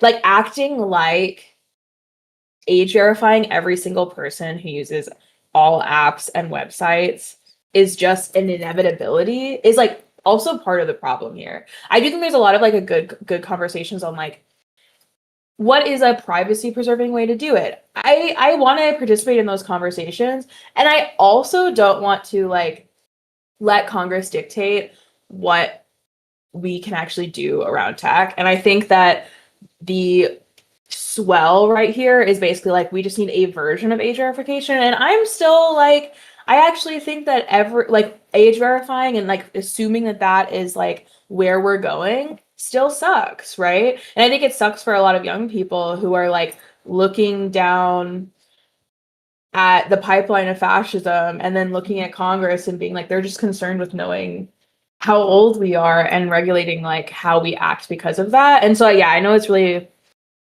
big level, but I do just want to say with like app store level, device-based age verification, all the things, right? There are equity problems at every step of the way, right? In the act of forcing everyone to submit to any sort of age verification mandate, there's problems, censorship problems, there's surveillance problems, there's equity problems around who has an ID, around how many devices a family has, around if someone who's unhoused can actually go through with age verification, if you don't have the right banking information, if you don't have the right ID, which is not a right in the United States. It costs money to have identification and it's hard to do, right? And like, again, I feel like I need to bring it up to that of like, we are focusing so much energy here around kids, and there's so many things to do around creating young, like a population of young people in the United States who are like better informed, have better mental health, have more access to resources, and us just assuming that we are just going to have to age verify and we just need to find a way to do it is kind of part of the problem, right? We want the conversation to always be like, the best option possible, of course, because we're in the weeds here. But I just want to speak to the folks who are like, why are we even focusing on this? Like, there's so many other issues in my life. Like, I hear you, right? Like, I'm right with you on that. So that's not really specific about Apps for Accountability Act, but I do think that it's being framed as like one of the better versions by a lot of people. And we have like real issues with just like the entire framework around needing to do this, period. And I think a lot of the industry folks, companies are trying to find the way to do it because they're being told by lawmakers this is going to happen regardless of what you say. And so they're trying to find the best option for people. And I totally understand that. I think for us though, it's like, and for me personally also, it's a framework that is always kind of going to like push you down the path of controlling kids. And mandating more information being collected by us. Us. And when I tell staffs, it's like working on this for their bosses who are the actual members, and the staff are responsible for advising their members and like giving them like good information and like helping them make decisions, stuff like that. What I tell them is like there are three main issues with age verification: privacy, having your real identity associated with what you're doing online; security, the ability of that information to be hacked. And like, even if you solve those two problems with technology, which is open question, but people seem to think it's possible, you still have the third problem, which is censorship. And we've seen like in so many places in working on this that like, it doesn't just stop at like pornography. And even if you look at pornography, like, is the Statue of David pornography? I had a colleague that worked in trust and safety, and one of her big things was that the napalm girl picture was challenged as being like child sexual assault material, or formerly known as child pornography.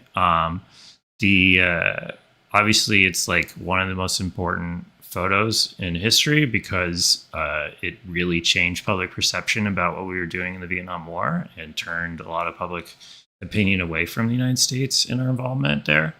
It was kind of like, are we the baddies moment? And,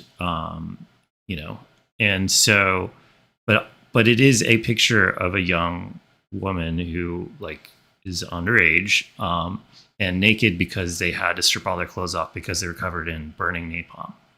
And so, yeah, so like there are no clear categories that exist. And, because of that, there's a lot of over censorship.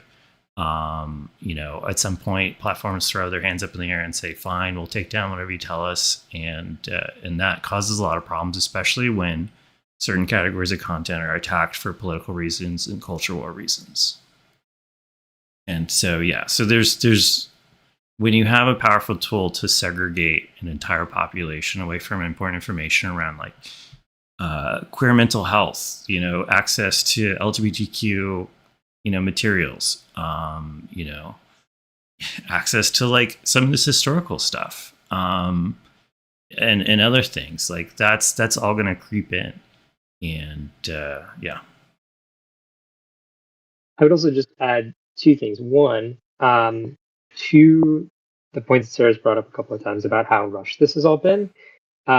We don't know what version of the bill they just passed because they did it after an amendment in the form of substitution. So they just made some major amendments to the bill and passed that. So we actually haven't read whatever they just passed. So that's great. And yeah, to the point of like better versus worse age verification, I think like this bill is a mess. Like it's quite bad in how it's structured. And one of the reasons I think it is so harmful is that it has extremely strong parental controls, which not all of these do. This is both like not only do you have to do this age verification that is very invasive, you also, if you are on a child account, you can't download any apps without parental consent, even ones which are, you know, considered to be child friendly, which is just like, that's wild. Like that would be the standard until you're an adult. Like that is, that just seems like a bad idea and also just inconvenient. I imagine for parents, but anyway, yeah, it is quite a bad bill. Although I say that, I have no idea what version they actually passed. Maybe they fixed it. Maybe they created 12 new problems. I do want to address the comments about like just people are like worried about these having passed, but I just or really do want to clarify again. Like this is a subcommittee hearing. This is the first time these bills are being voted on in any form, right? So they do need to pass like 4 additional hurdles. This is like first of like 4 hurdles in the House. And they would also need to pass in a similar form in the Senate to become law. So we care about this step. We want to stop things at this step. And I do think it's important to keep this in context that like moving a bill is something that takes a very long time and a lot of there are a lot of things that could go wrong between now and these becoming law. And I would say personally, I do not expect most of these bills to end up law, but it's important that we fight all of the bad ones because without us making noise and showing up here, some of them might get through. And it's important that as many of them as possible are weeded out, ideally all of them. Yeah. And I just want to say that like we aren't expecting any big wins. That's a privacy issue for me. Never. So yeah, we aren't expecting any big wins at this stage. If we did get one, it'd be a huge deal. But you know, I think we've said this before. I think a lot of members, even members that like really don't like or have concerns with bills, they're kind of waiting for full committee. We would love it if there were some weeding out of some of these bad bills by them not passing through a subcommittee.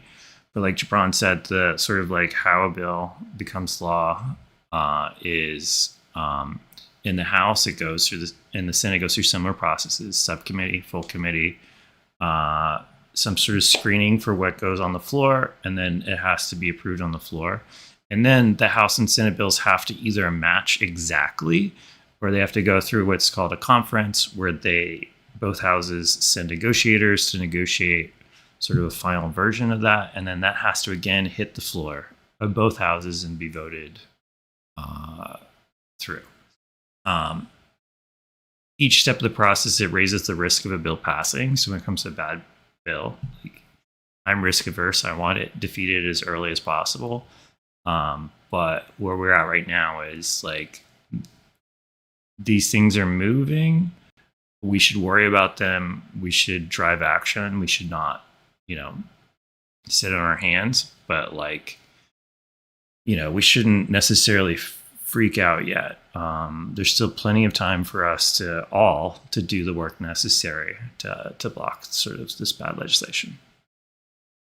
Yeah, and the flip side of this is that yes, we're not particularly like we don't think all these bills are going to pass this Congress, but bills come back, right? I mean, we've been fighting COSA, Sarah specifically has been fighting COSA for before I was here. And like these bills will come back in some form. And so it's important to fight them and to really tell lawmakers that this is unacceptable, because even if these bills are all destined to die this session, many, if not all of them, will come back next session in some form.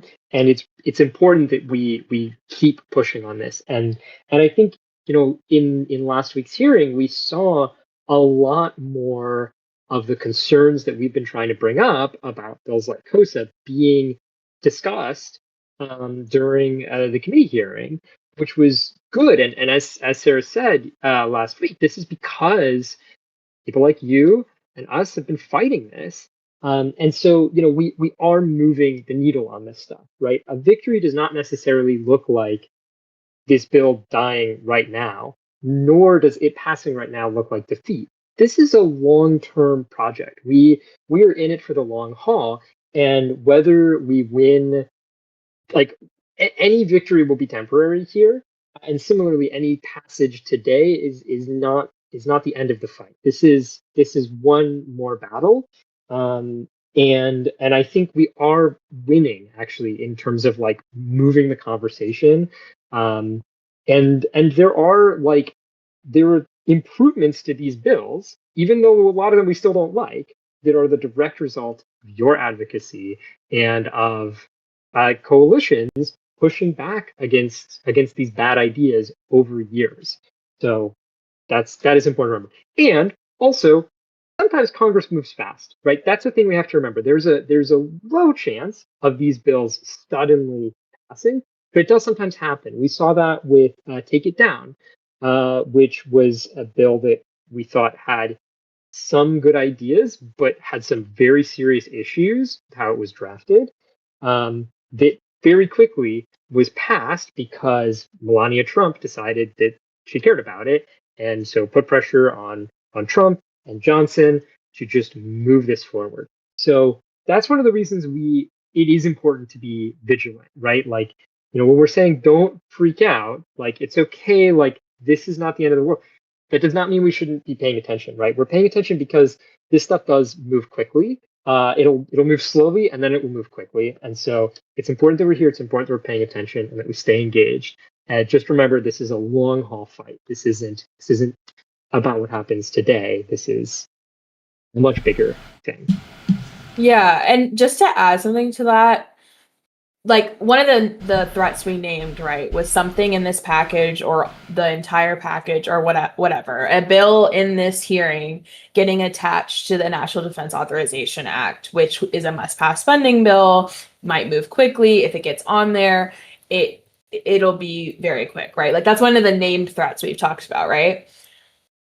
Us pushing, my count right now is like almost 2,000 calls to Congress this week on these bills is a great way to stop that from happening, right? Like we have to do the every step part of it in order to stop those kinds of eventualities that might move it quickly. Do you see what I mean? Like it's not just that it's slow and it's fast. It's like the part when it's slow and they're getting a lot of calls, like that is actually like very indicative that they might get backlash for attaching COSA to the NDAA and discourages them from thinking about this.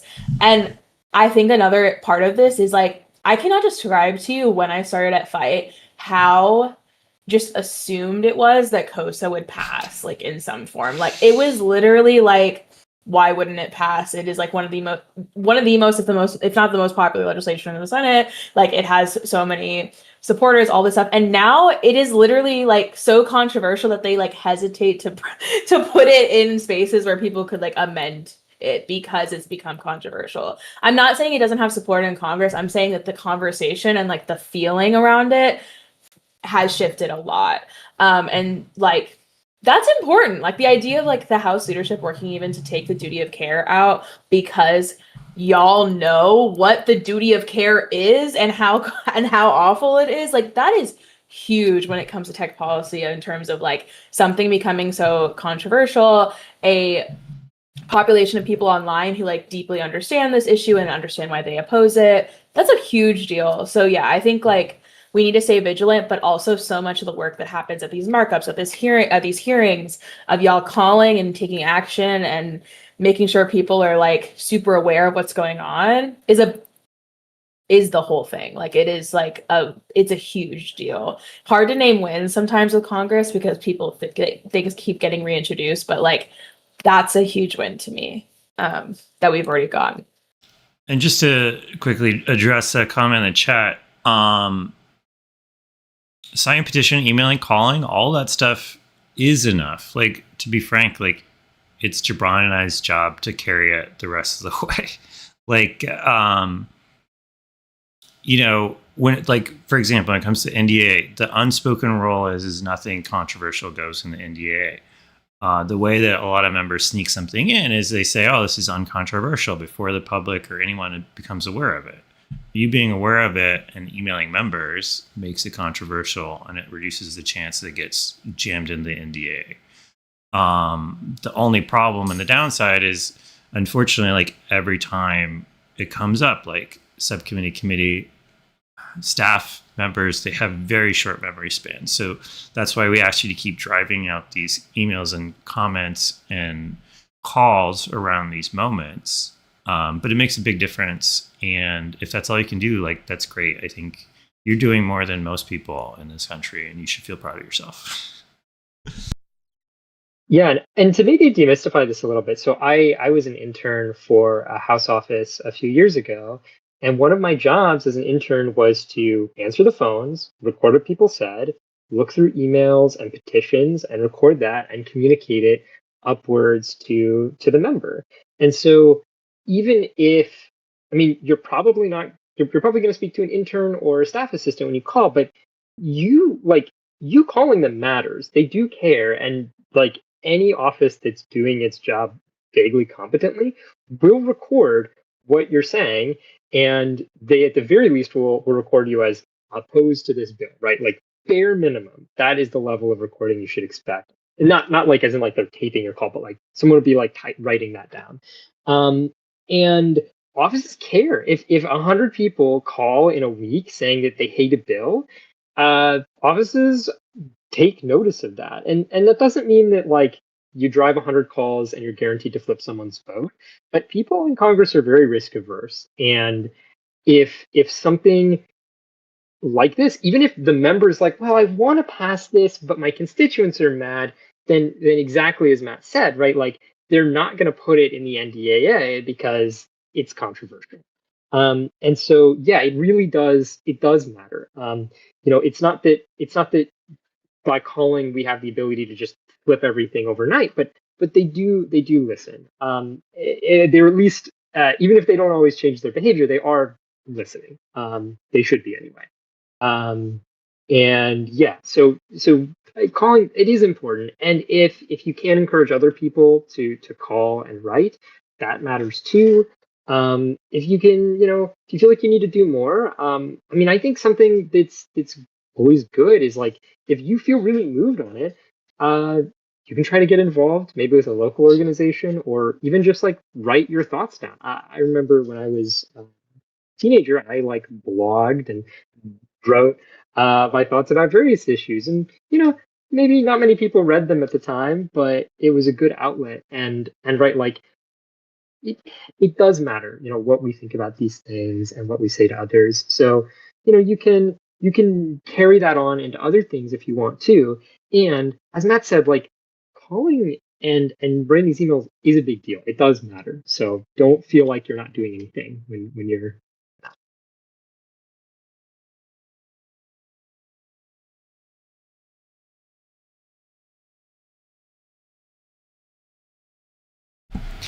Just kind of like paying back attention to the hearing, it looks like it's devolved into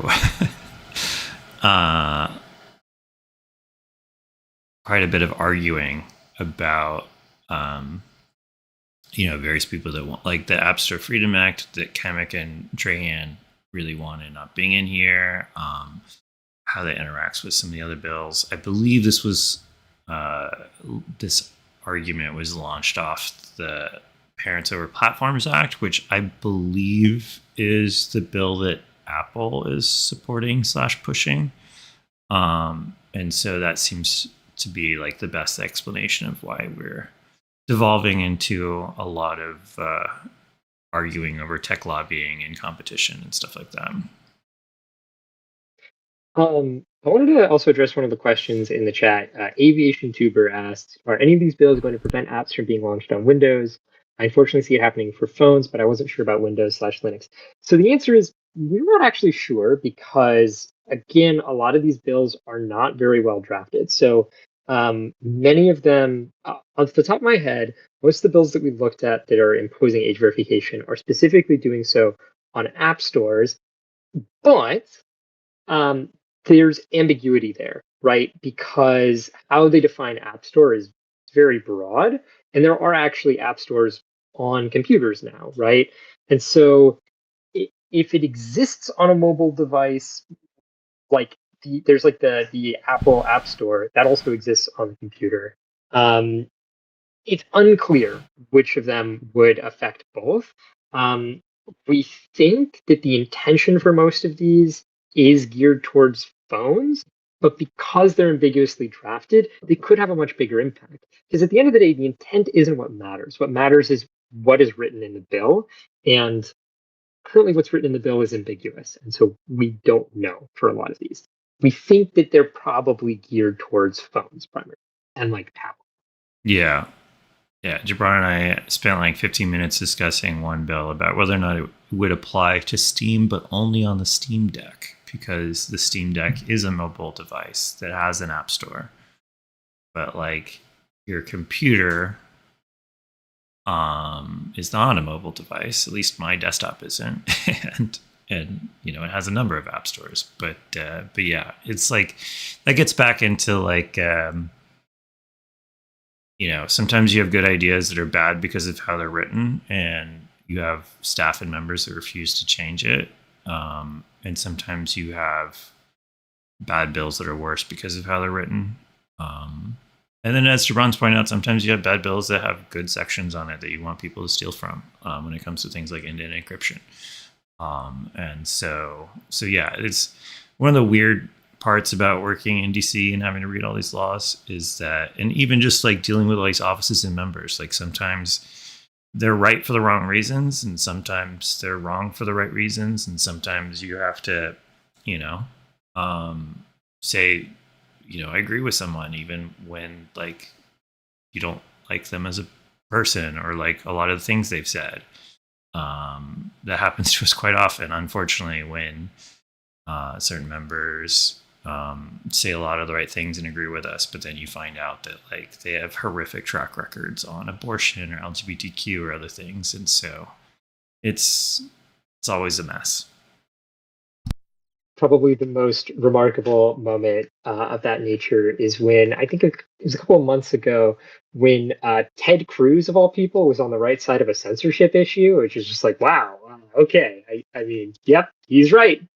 I guess that's his once every 6 years he gets to be right about something. Do we have to hand it to him? I don't like handing him anything. Yeah. Clock strikes. I also believe, and this is before my time, but I believe Ted Cruz is one of the few members that has specifically been mad at us, like at Fight for the Future on the floor. Like named us on the floor. Yeah. We also we sell a mug labeled Ted Cruz's Tears. Yeah, that references that moment. Yes. Yeah, you can purchase this. I'm putting this in the chat if I can remember that I am on a Windows machine, not a Mac, and use the correct keyboard shortcut. Just plug some merch there. So we do not have a good relationship with Ted Cruz, but he was right about something. Yeah, every once in a while he's right about something. Yeah, I think in this clock is right twice a day. In this particular subcommittee, Kamek is one that, like the competition bill, you know, we're a big fan of promoting competition, and we liked it, and then we looked up things the member has said, and we were like, oh boy. Yeah, he says consistently terrible things in hearings, and also some of her bills are some of the better ones being considered here, which is it is what it is. Yeah, and I think the point about we want people to steal from this bill, that's I think an interesting like element of uh, Congress that people may not like necessarily intuit because it works so differently from how like most spaces that we used to work. Like in school, if you plagiarize, you can get very much in trouble for that. At work, you can potentially get company in trouble for it. Like plagiarism is bad in most contexts. But in Congress, it's actually very much encouraged, and it's often a good thing, or it can be, right? Because if you like bills will have like a series of key definitions, right? Explaining what they mean and they say various things. And if those definitions are inconsistent between different bills, that gets very confusing very quickly. Um, and so like plagiarism can be good in Congress because it can allow for consistency, or to take an example of that rule of construction that protects encryption, because it is like protecting something important, and that becomes like universal by it being put in various bills. But it can also be a way that bad ideas spread, right? I've been at Fight for I think 18, 19 months or so, and I've been reading lots of these tech bills, and I will notice definitions or particular like paragraphs that have been just taken from prior bills. Often you'll see like bits of COSA have gotten into various bills, and sometimes that's fine, right? Because a bill is not just like a collection of things, it's the whole, right? And if you change bits of it, that whole changes its meaning, right? And so sometimes it's like, oh, okay, they're just reusing this definition because that is a perfectly fine definition that some people have spent years working on. And other times it's a huge problem because sometimes A, that definition is terrible, or B, because they've borrowed a rule of construction. Like we've seen with, I think we said like 8 of these bills have very broad preemption in them. That's an example of where this sort of congressional plagiarism can be a real problem. If everyone is just broadly preempting any state bills that touch on anything similar, then suddenly it becomes illegal for states to, well, not illegal, but it becomes impossible for states to legislate on a wide range of tech issues, right? And so it's one of these dynamics where like, it's not just that bills come back, right? It's not just that COSA comes back again and again. It's that these pieces of these bills move around and are like cannibalized and scavenged. It's a very weird process. But yeah, it's why like sometimes obsessing over the details can matter, because some of those details might be haunting you for years. And why, for example, we would really love people to plagiarize a bit of encryption protection, because that would be good to have.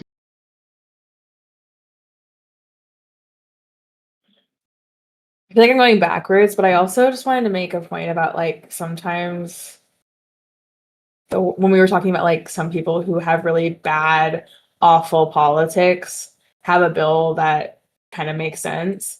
I think that it's like also just a deep failure on a lot of honestly progressive lawmakers' parts in terms of like how they're not having an in-depth understanding of like what people actually want around tech is like really like an issue like in Congress, right? Like we run into this a lot. Right now, we're talking a lot about how Senator Warren has co-sponsored COSA, despite like a lot of people directly asking her not to. Groups in Massachusetts that are LGBTQ community members directly going to her office and saying this is why this would be a threat to our communities. I think that like it's a failure to not really understand like how these bills are censorship and surveillance issues for communities that they care about. And so I want to see more of this from people who like actually deeply understand how it impacts marginalized people, and not just from a competition point of view, but also like you have to look at what's on the table, and often what's on the table is like people who are understanding competition having good bills. And so just to like break that down a little bit, because I think it's like, yeah, it's like Cruz and Kamek, I can't remember how to say her name. A lot of the times, but or not Cruz all the time or whatever, but I do think it's like this, and also like the other side of it of like progressive lawmakers who say they're in allyship with us, who like have a lot of performative politics around this, like really needing to get into the weeds of like what that functionally means in terms of how people actually interact with each other online. I mean, one of the things that comes to mind is just how folks in the house talk about young people connecting with other people online. I know, Jibran, you talked about this a lot. They act like making friends online is the worst thing that could ever happen. When I think as a queer teenager in Texas, that was like one of the best things that like built me up, like kept me sane, like kept me going, like, and I'm still friends with those people. I mean, when I wrote my op-ed in Teen Vogue, I included that I'm going to weddings of people I met online as teenagers. Like that's what was happening in my 20s, right? Like that's where I'm at. It's not all bad. People actually need those online connections in a lot of ways. God forbid we play video games. Like, I don't know. Like sometimes the vibe here is just so deeply disconnected from, the people they say they care about, and how we actually use the internet in a lot of ways. So I just wanted to say that because I think it was bugging me. Yeah, 100%. I mean, I haven't gone to any internet friends' weddings yet, but similarly, I grew up in a very rural area where there just weren't very many people around, and so it was really important for me as a teenager to be able to meet people online and to build friendships. And some of those people I'm still friends with, some of them I'm not, but also like it was good that we were friends then, even if we grew apart. Like that's okay Right. too, right? That's like a very human thing. My internet friend wedding tally is up to 4 right now. Wow, that's so scary. Also considering that most of us are like kind of ambivalent about marriage, but yeah, like it is it is a big deal. And I think that like people wave away the pros as like, I had someone ask me like, how is that worth XYZ? And I'm like, actually, like when we're talking about like kids' mental health, which like they talk about a lot in these hearings, like I'm a big believer in like, if you lift up the most marginalized people in a community, it helps all of us. And like the data is showing that like LGBTQ young people of color have a harder time with their mental health, struggle with a number of things because of ostracization, stigma, discrimination, unaccepting households and family members, and then they do better if they have access to online communities. Like that's pretty clear to me in terms of like if we actually focus on the people like most impacted, what that story tells about, online connections.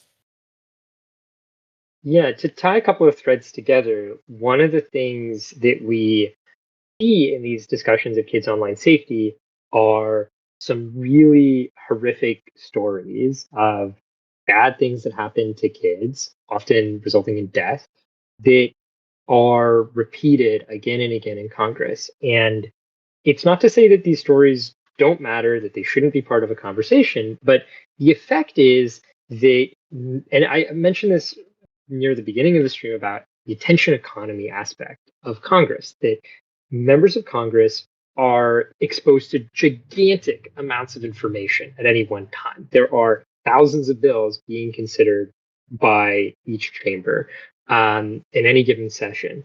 That those bill numbers, those are sequentially added. So we're at over 6,000 bills introduced in the House. Not all of them are bills, but anyway, there are thousands. There's a huge amount of information, and so the voices that are legible and present have a huge amount of influence on these deliberations. And there's something like understandable and human about that, right? If you're sitting face to face with someone who's experienced a horrible tragedy, it would be callous for you to ignore that.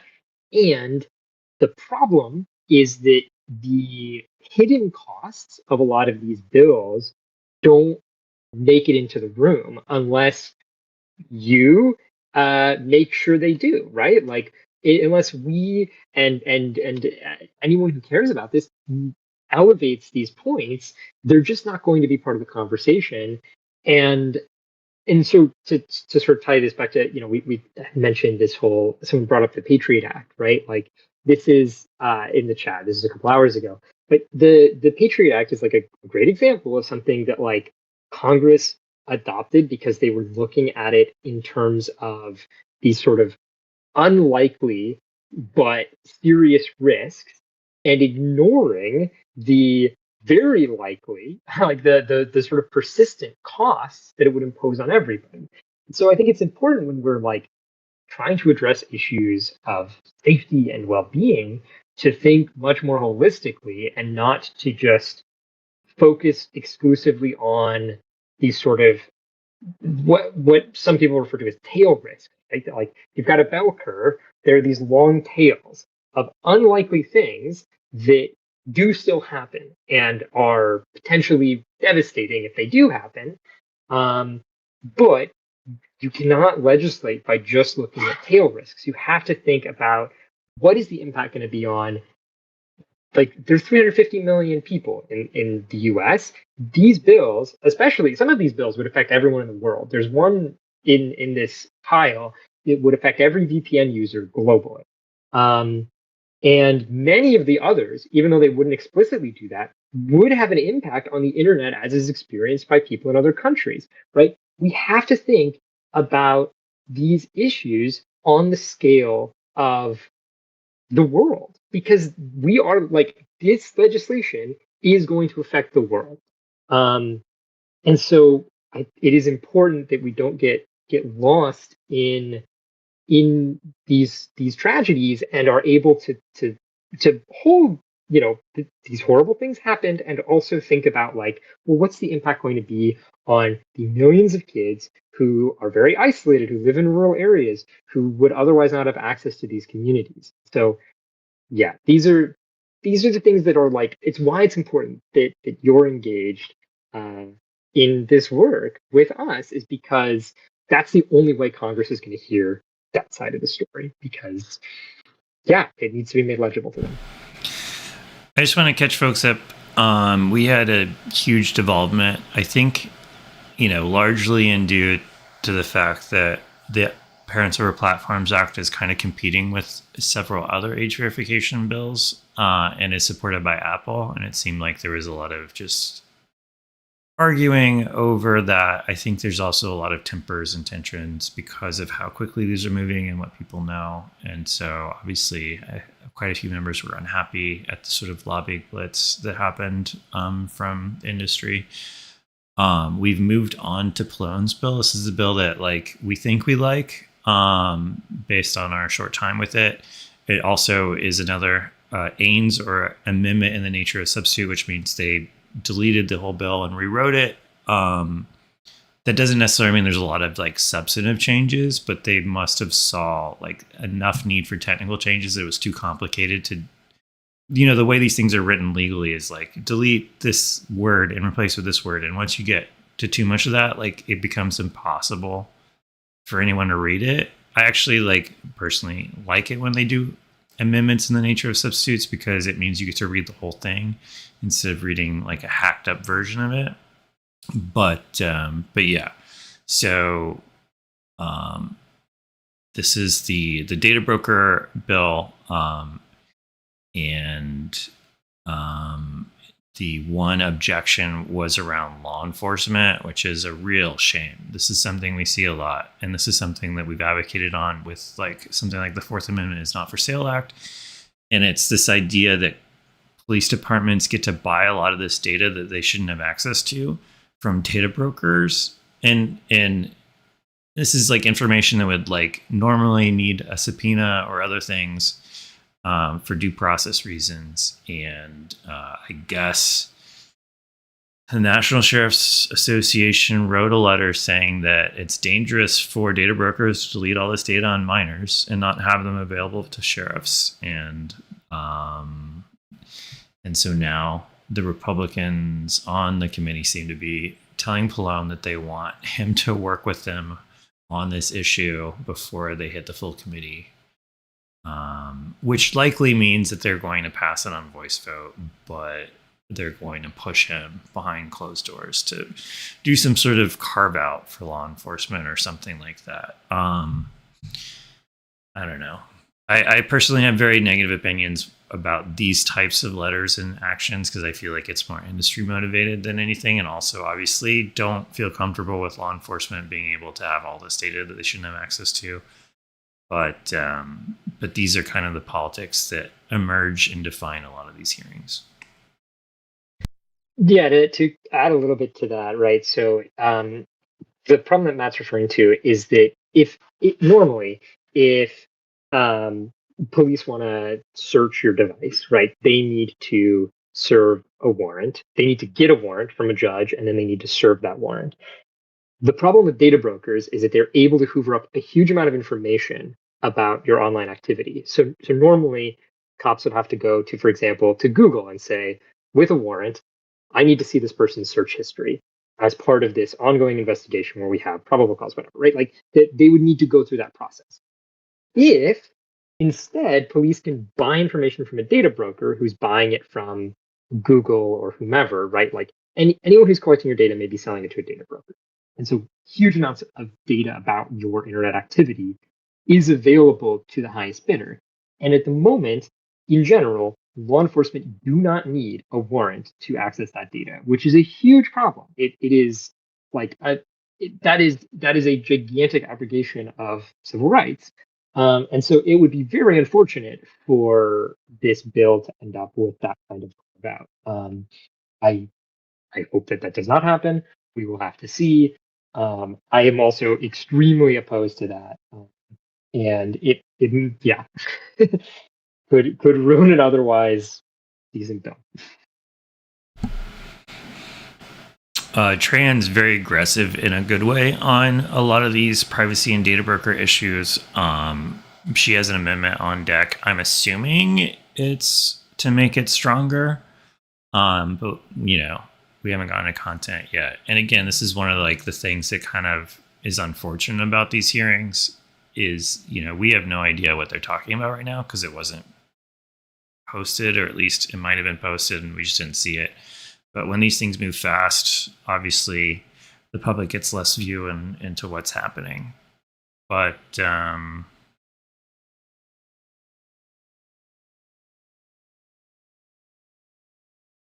yeah, so that's what's on deck right now, is an amendment to Palone's bill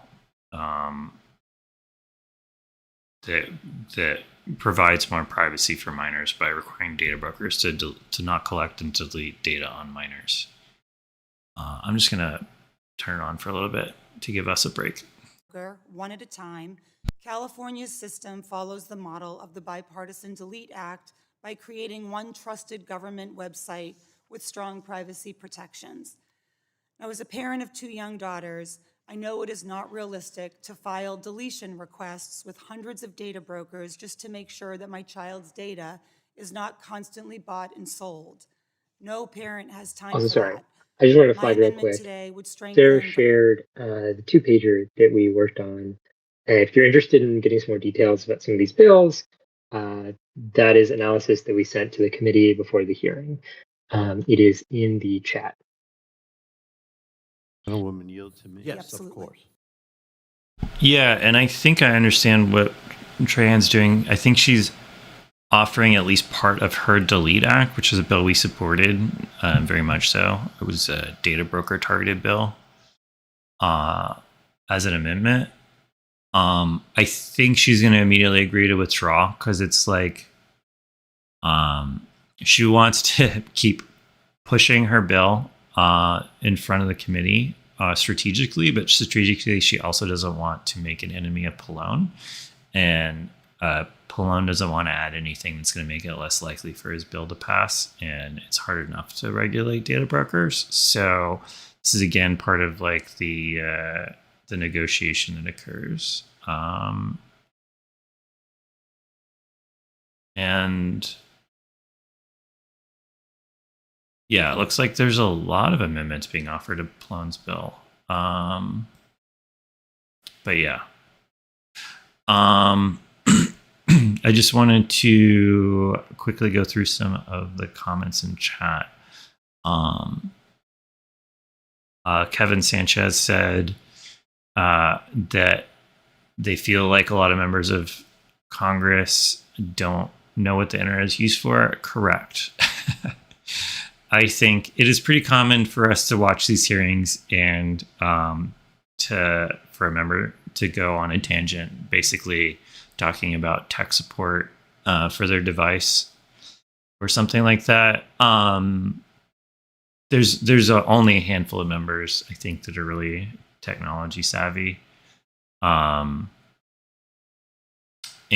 that becomes very apparent in a lot of these hearings. I think it's also sort of like striking and telling that I have never seen a panel of trust and safety experts in one of these sort of kid safety or online safety hearings. And those are the people that actually, like, day to day in the weeds deal with these issues. And they're the ones that have the best information on that. So yeah, that is true, unfortunately. But on the positive side, a lot of how policy gets created, generated, refined is through staff, and a lot of staff is younger, more savvy. And so it kind of just depends on the relationship between the staff and the member, like how much trust there's there, like how much the staff can advise them and teach them, how much the member is willing to learn.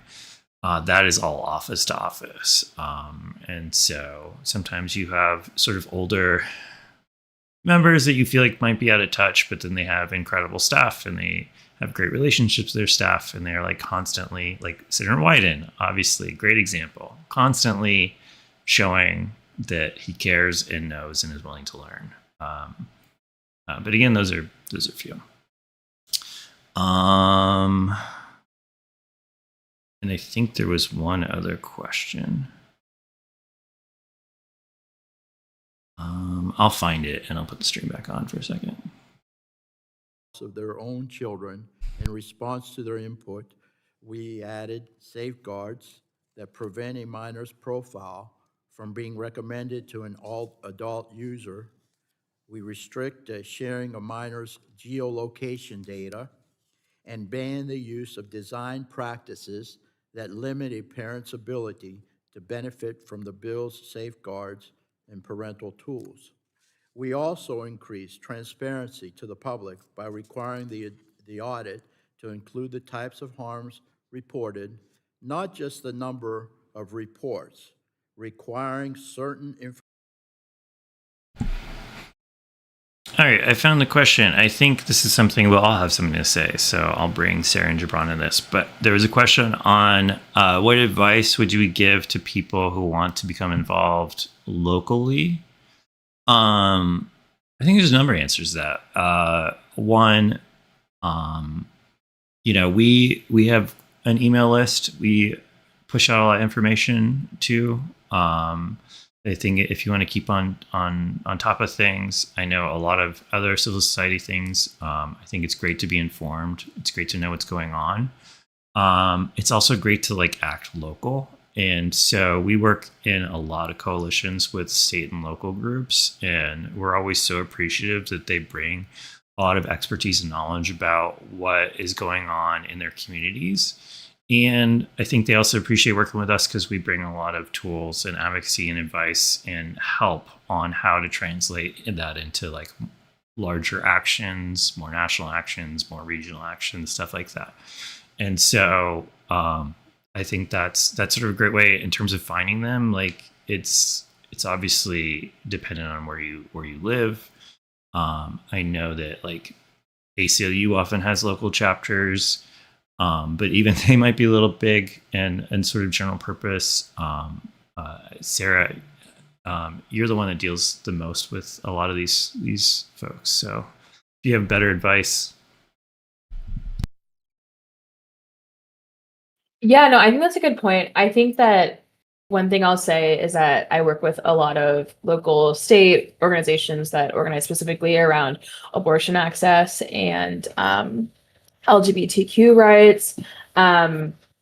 And these organizations are super under capacity right now. I live in Texas. There's so many different ways that they're being attacked by the federal administration, state governments, local governments. we have a city in Texas that is like rolling back LGBTQ anti-discrimination laws because of threats of federal funding getting stripped. And like all of this is part of the same ecosystem, right? Like I don't want you to think of these as like a completely separate issue. Like we are fighting against these bills because I came to this work because I believe wholeheartedly in abortion access. And I realized how much digital access to abortion fund websites, abortion providers, movement work online is actually infrastructure to the abortion access movement. So I think like wherever you can like plug in and resource your community and bring your knowledge around censorship and surveillance to that space is actually like super important. Like, organizing local communities around like, hey, why should we be using end-to-end encrypted chat right now? Why should we be pushing back against state bills that threaten end-to-end encryption? How does that actually affect us if we're an abortion access org, or if we're an LGBTQ org, or we're a mutual aid organization? How does COSA implicate the local org that does voter registration work in your community, right? Like, I mean, all of these things are actually part of the same ecosystem. And I actually think that we resource the movement so much better when we come at it from like, I'm organizing in this area and I have an in-depth knowledge of censorship and surveillance and how it functions at every level of government. I think that's actually really, really important. So I don't think it's like, you need to become like your own expert. I think if you're listening to this stream, you have a very good understanding of why these are threats, and you can bring that to pretty much any movement issue on the ground. And that's actually really, really important. We see all the time that, and again, to get it out of even the censorship and surveillance bills that we're talking about right now, there's an entire ecosystem of surveillance around like automated license plate readers, immigration surveillance, flock, all sorts of things around police contracts in your community. All of these are a part of the same ecosystem. They're criminalizing people. They're censoring people. They're suppressing people. They're harming our abilities to organize our communities around a number of issues. So I think like we should keep fighting on this. And there's also like just a plethora of ways to get involved, and bringing your own expertise on censorship and surveillance to movement issues is like so important. Almost everyone who's working on this issue is plugged in to a million different things. And I think that's like the best way to kind of get involved locally is just like whatever step feels right. I mean, one aspect I'll bring too is like organizing around like censorship around libraries, for example. Like that's a big deal and has a lot of actually through lines to what we're talking about with like COSA, et cetera. Like I actually feel like we work really well in tandem of just like understanding like censorship is bad, and this frame around protecting kids applies to libraries, it applies to ebooks, it applies to schools, it applies to the internet. So it's kind of a big answer, but I think like there's a number of ways to bring this like expertise and understanding around censorship in to local organizing. One example too, that was a phenomenal answer. I was just going to bring up something like to tie this back to what we were talking about with Pallone's bill and the amendment that the Republicans were pushing for on it to make children's data accessible to cops via data brokers. There has not been much federal movement on ending that loophole, but there has been efforts at the state and local level to prevent law enforcement agencies from buying people's data via data brokers. So there are a lot of cases like that where there are actually potentially more opportunities on the local level. So some of this may be connecting the federal to the local and vice versa. And some of it may be identifying specific local opportunities where you can push back against an issue that Congress is unlikely to move on. So yeah, there's lots of good ways to get involved in this. I also want to point out that COSA is now on deck, and it seems like Castor, who was the Democratic co-sponsor, so the Dem lead on COSA in the House, is railing against the current version of the bill because it doesn't have duty of care. The duty of care is where we saw most of the harms coming in for the bill, and like what we were the most concerned about. The House has changed it to one that we kind of just don't know how it would work in practice, but it seems like they were trying to make it at least better in our direction. Also, maybe not just for altruistic reasons, because as we mentioned earlier in the stream, a lot of the COSA-like bills in the states were struck down on First Amendment concerns. So I think it's pretty obvious that COSA's gonna probably go the same way if it is passed with the duty of care. And so so that provided a pretty big incentive for them to change the bill. But like, this is something we see sometimes where members just don't really care about passing a non-constitutional bill and are willing to roll the dice on that. And obviously we see Castor rejecting all of those arguments and saying you have to put the duty of care back in, which we don't want. I think that for our purposes, it makes me feel a little bit more comfortable that Castor is at least trying to represent that this bill is no longer bipartisan. And, you know, I think that signals that we have less to worry about in terms of like where the bill is right now and passing. Obviously, we still need to keep all of our actions up and still do what we can. I think it's sad that we haven't really convinced a lot of these Democratic members how dangerous the duty of care is, especially with this FTC. I think we've convinced maybe some of them, but you know, obviously not Representative Castor. And so we still have a lot of work to do there. You know, we meaning Fight for the Future. Obviously, you know, everyone who is putting in work also helps in terms of like calls and emails, stuff like that, signing our petitions, signing any works petitions. But yeah, so just to say what I think I'm expecting is I think that COSA will probably get approved on a voice vote. I'm really looking to see who is going to raise concerns. I'm really hoping Cologne does. You know, maybe he does now, maybe he does in full committee. He has in the past been helpful here in a very surprisingly positive way. So hopefully that continues. I hope that other folks join him. Yeah, I don't know. How's everyone else feeling?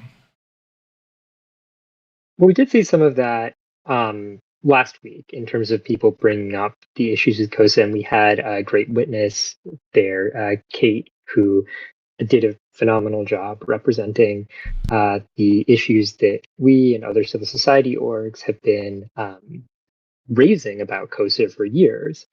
So yeah, I'm also disappointed that they still want the duty of care. That seems quite bad. She did raise the point about preemption, like of state laws being a problem. So that was good to hear. At least like there's a little bit of pushback there against basically preventing states from passing better privacy standards. But yeah, it's unfortunate that that we're in this situation still. But in terms of real movement, the fact that there is this divide between the House and the Senate version on like a really fundamental issue makes it a lot less likely to pass. But as we said, things can happen surprisingly quickly in Congress. Important to be vigilant. Yeah, I do want to just highlight that like it is the work, not just of us, but like of everyone who is getting active on this issue and learning how to sort of be political, at least in like the issue context of like advocating for policies that they want to see and don't want to see. That, as Sarah said earlier, we have seen significant and like wins that people did not believe were possible because of people's actions. That being said, we still have work to do. We still have a lot of work to do, and that's kind of just the nature of politics and policy and everything that we have to do. But you know, I do want to say that like, thanks to people watching and being active, and thanks to people not watching who are active, we've done a lot. I also just wanted to bring up a point that was in the chat on all this age verification. I might be mispronouncing that, but I do agree. I think with this point, it's one that I have thought about. I usually, unfortunately, drop it for space reasons. I think you saw on the 2-pager, like, because of the volume of information, you have to figure out sort of what your elevator style, like, 2 sentences are on all these things, and a lot of things are worse from that. But it's because there's so much volume of information going through staff and going through Congress that if you can't write what you want to say in 2 pages, no one's going to read it. And so this is something I've been thinking about trying to figure out how to work in. It's a little more complicated, but I do agree. I think we need to be talking about it more, because obviously that is true that, like, getting people used to turning over sensitive personal information makes it easier for attackers to throw up scam websites that look legit and ask for sensitive personal information that they could use to steal your identity, other things. So yes, I would just want to say I agree with that. I agree with at that point we need to figure out how to work it in more. It is more complicated to explain, especially in a Congress where unfortunately a lot of staff and obviously members don't really understand the nature of cyber attacks, cyber threats, and some of the nuances of the stuff. But yes, we should be doing what we can to work that in more. Yeah, and I will say too, when we speak to staff, we do like bring this up specifically. It's that in the sort of elevator pitch style, it sometimes gets cut, but when we get to have like meetings with them, we will bring these things up. One of the things that we've highlighted is also the risk. So Matt brought up a really important piece of this, which is that if people are conditioned to just enter all this like personal information or upload photos of their ID on every website, that has a lot of opportunity for people to pretend to be legitimate websites or otherwise scam people. The other side of the risk too is that the fact that this data is being gathered by anybody means that it can potentially be leaked. And so we've brought up, so we're recording this live stream via Discord. We've brought up to members of Congress, we've shared a number of news stories about this, specifically the Discord age verification leak, where they contracted with a third-party company to do age verification for their users. And then that company had a major data breach where a lot of personal information was exposed. So this is a huge potential problem. Even is a problem if the government is directly doing the age verification.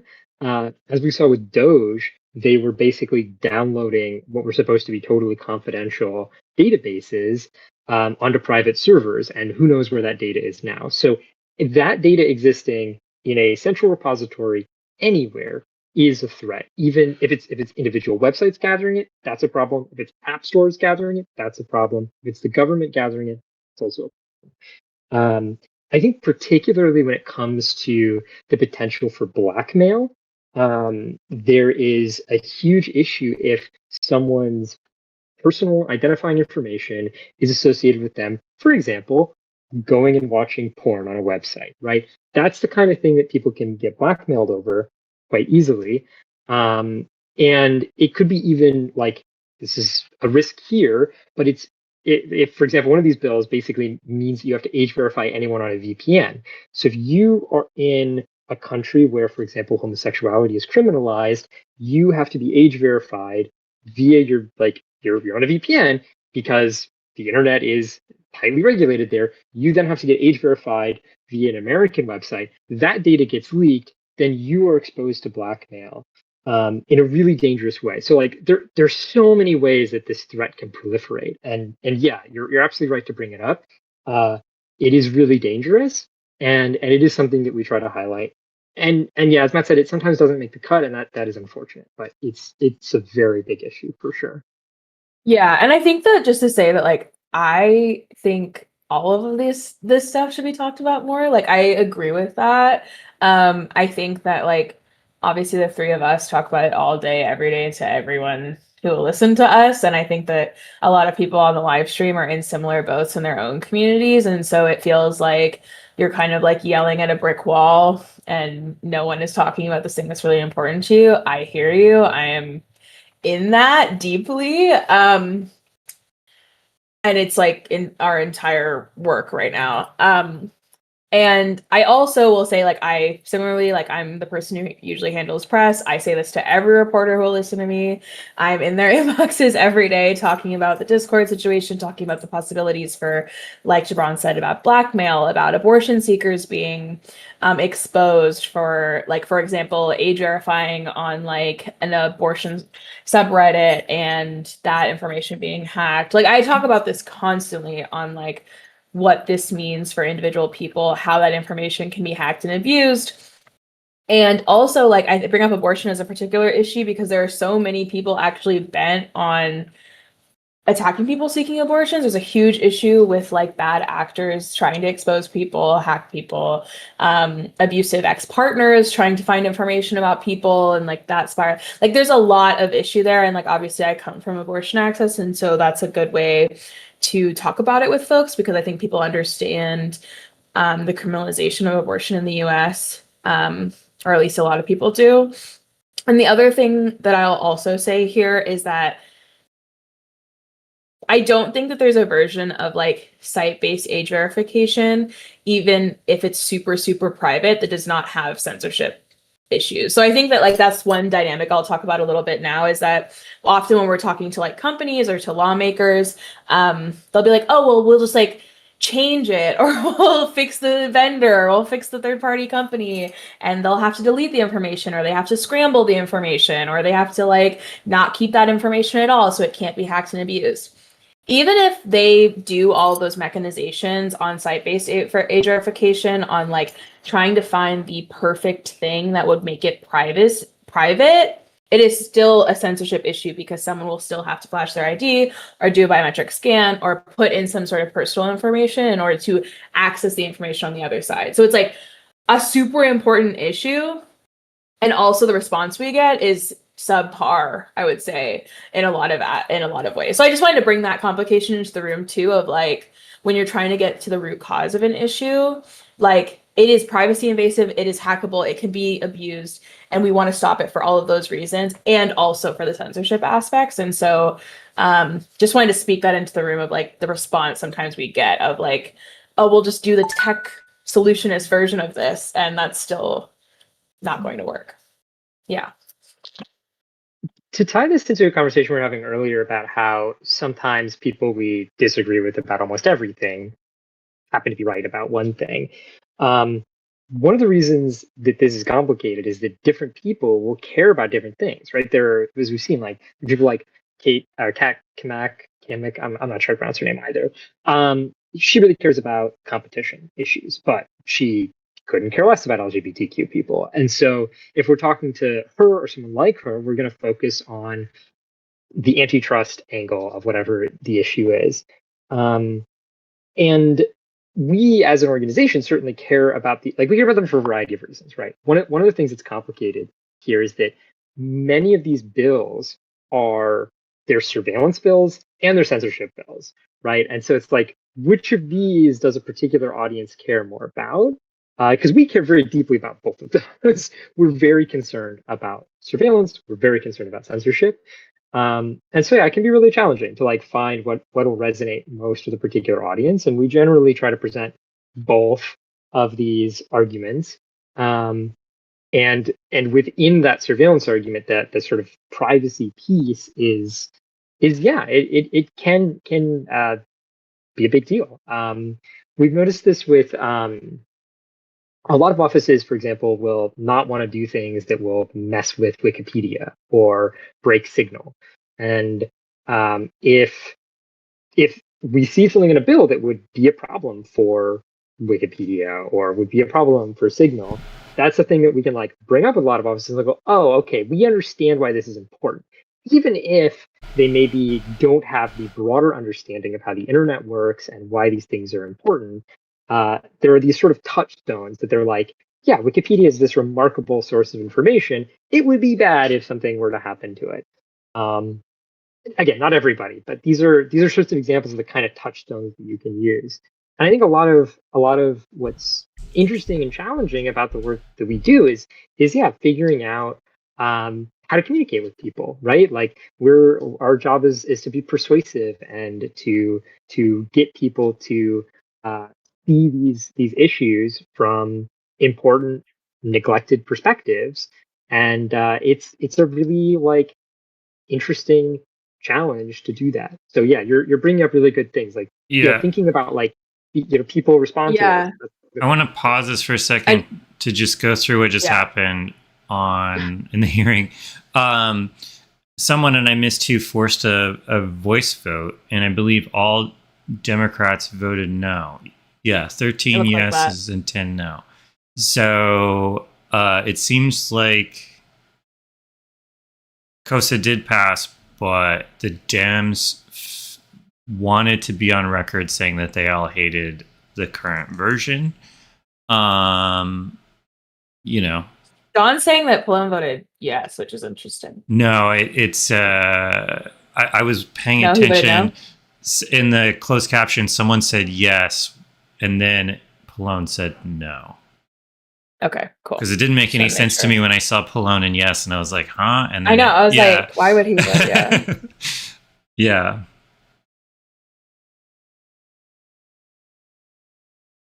So yeah, now we're on to COPPA 2.0. But yes, this is, I guess, one of the most interesting developments of this entire hearing is that all Democrats bailed on COSA. And I think that like the reasoning or excuse is going to be the sort of change from the Senate version, and also that all this was negotiated without them being present. I believe, at least that was the reporting, is that the Republicans made all the changes without even talking to the Democrats. But that also forced the Republicans to have all of them lined up with yes. And it seemed to be an interesting moment where Bilirakis was making sure that every Republican was recorded so that it would be passed out of subcommittee. That would obviously be very embarrassing for him as the chair of the subcommittee and the lead sponsor on the bill and the one making all the changes. Yeah, I guess this is showing sort of more dysfunction over this bill, and hopefully, that makes it more likely to not move anytime soon. We'll have more time to, try to convince people of the dangers of it. But yeah, I don't know if anyone else wanted to comment on that. That was kind of crazy. I don't know that I was necessarily expecting that, but it's interesting to see. It reminds me of like last session. Like we had a similar hearing where they changed I think it was like some of the definitions around what COSA protected against and what companies would be liable for, and made it differ from the Senate. I'm just thinking about like, I think we've seen this dynamic before of like, the Democrats wanting the Senate version and kind of revolting in committee when there's changes made on the House side. And yeah, I think in terms of dysfunction, it is good. Not that like congressional dysfunction is good for the country, but that with COSA in terms of like where we're at, like Matt said, gives a lot more room on this not moving, hopefully. Yeah, and it is also like Matt, do you want to talk about a little just for like the audience, like what the dynamic is between the Senate and the House versions, like being so different now? Like, I think that might be helpful. I know a lot of folks have been confused on like that aspect of it, and like now with this version of it moving forward, what has to happen? Yeah, so the Senate COSA went through several revisions in which they repeatedly claimed that they were addressing our issues without sort of to my knowledge, consulting anyone in our coalition or on our side, just telling us that the new language solved our problems and that we should go away, which we didn't. But where that is now, it's kind of fixed politically in that, like, I don't think the language is changing. I don't think that, unfortunately, enough people are convinced that it's still bad and that it's even worse under this FTC, considering how they've acted and the powers it would give them. But in the House, the sponsor of COSA, Bilirakis, is paying maybe not enough attention, but more attention to our complaints, and is also incentivized to do so, not just because, what I said earlier, bills like this have been struck down on First Amendment reasons in the states. But in addition to that, Johnson and Scalise, who are like the two most important members, Johnson being the obviously the speaker, Scalise being the whip, the one responsible for, whipping as in like counting the votes and making sure people vote the way that the leadership wants, hate COSA. And they hate COSA for the right reasons. What we saw earlier was all the Dems hating for COSA, maybe mostly for the wrong reasons, but we'll take it. But so the new version was like just released, and so we have been digesting it. And it's like, in my opinion, I only speak for myself, like, it feels a little better, but it also is just kind of weird in that the problems could still come in, all of the problems that we have been talking about and advocating about and stuff like that. And I don't know that it necessarily stops that. And I've chatted with a few other folks who are very smart on these issues, including like lawyers. I used to be a lawyer, but people who are more recently have practiced in these spaces. It seems like the new version is basically, you have to have a plan. Like, you have to write out a plan for dealing with these harms, and the harms are a little bit more narrow. The question is like, does the government get to say what's in the plan or not? And I don't know the answer to that question. But even just requiring having a plan has been struck down in a couple of cases in California. And I'm not as read up on that to say anything. I don't want to say bad information. So, that exists. If folks are really curious, they can send a message to our team address, and I'll try to get you an answer. But yeah, so we're kind of in a similar situation with COSA as we have been in the Senate. I feel like we're in a little bit better position, but it still feels like it could be really bad. But because of the politics are all working in our favor. Like, Senate hates the House version. The right people in the House hate the Senate version. If they can't agree, they can't get a bill passed. And so that's kind of where we are politically. And I think that a lot of our advocacy has helped. I think I can say this, but I've personally been into Bilirakis' office, and they were, very polite, and I think paying attention. And I said, you can't pass this bill because it'll get struck down immediately in First Amendment grounds, as well as all our other concerns. That seems to be what they're saying now. But yeah, the new sort of replacement for duty of care is just weird, and we don't really know how it works, and it feels like it could still be a problem. And so we haven't changed any of our positions on new COSA. But yeah, that's kind of where everything is. I don't know. Sarah, Jibran, did I miss anything? I don't think you missed anything. Well, sorry, if you want to jump in, but okay. I was going to add, I think the sort of surface level reading here is that they're all voting against it because it's the better version of COSA and they want it to be worse.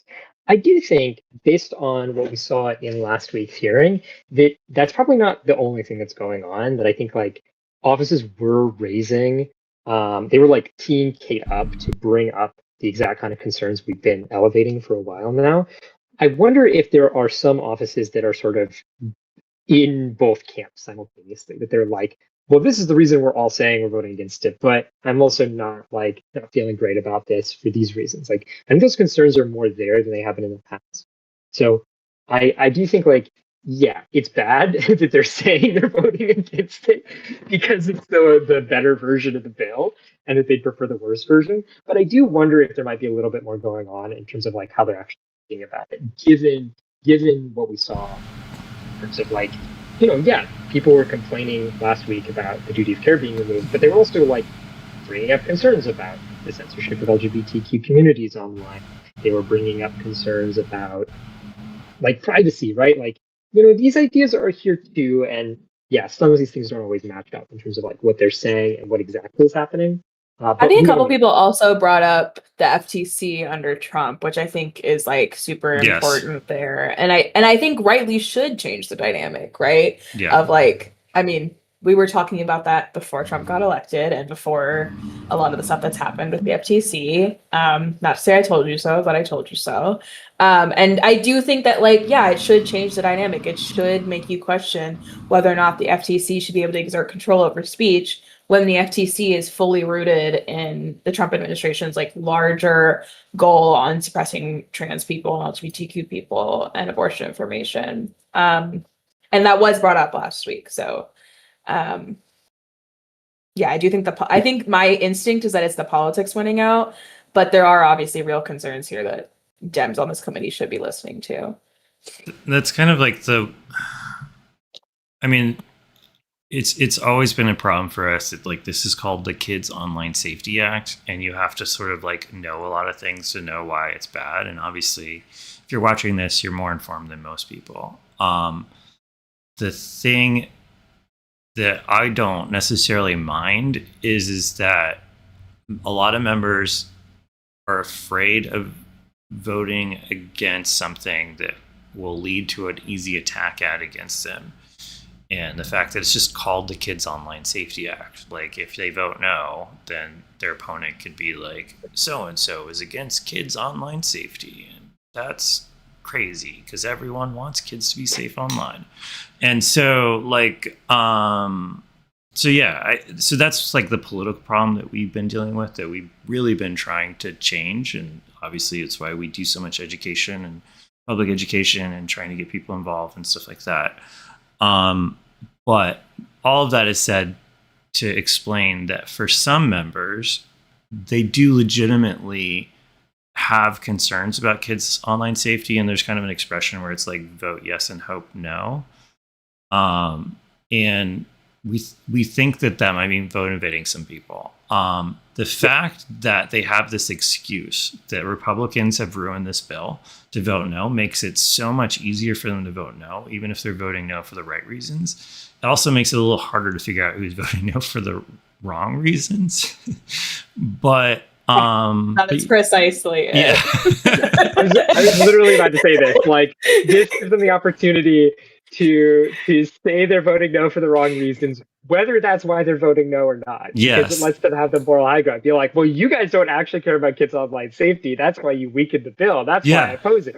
Even if they're oh, thank God. Yeah. A lot of these members might be in their head oh, thank God, we have a reason to jump off this train that's gonna take us off a cliff. The tracks are out ahead, we've been wanting to figure out how to jump off, and now we have a way to jump off. And that's what we're hoping for. And honestly, some conversations we have, people are more and more taking these concerns seriously, especially when they see real examples of what the FTC is abusing authority to do.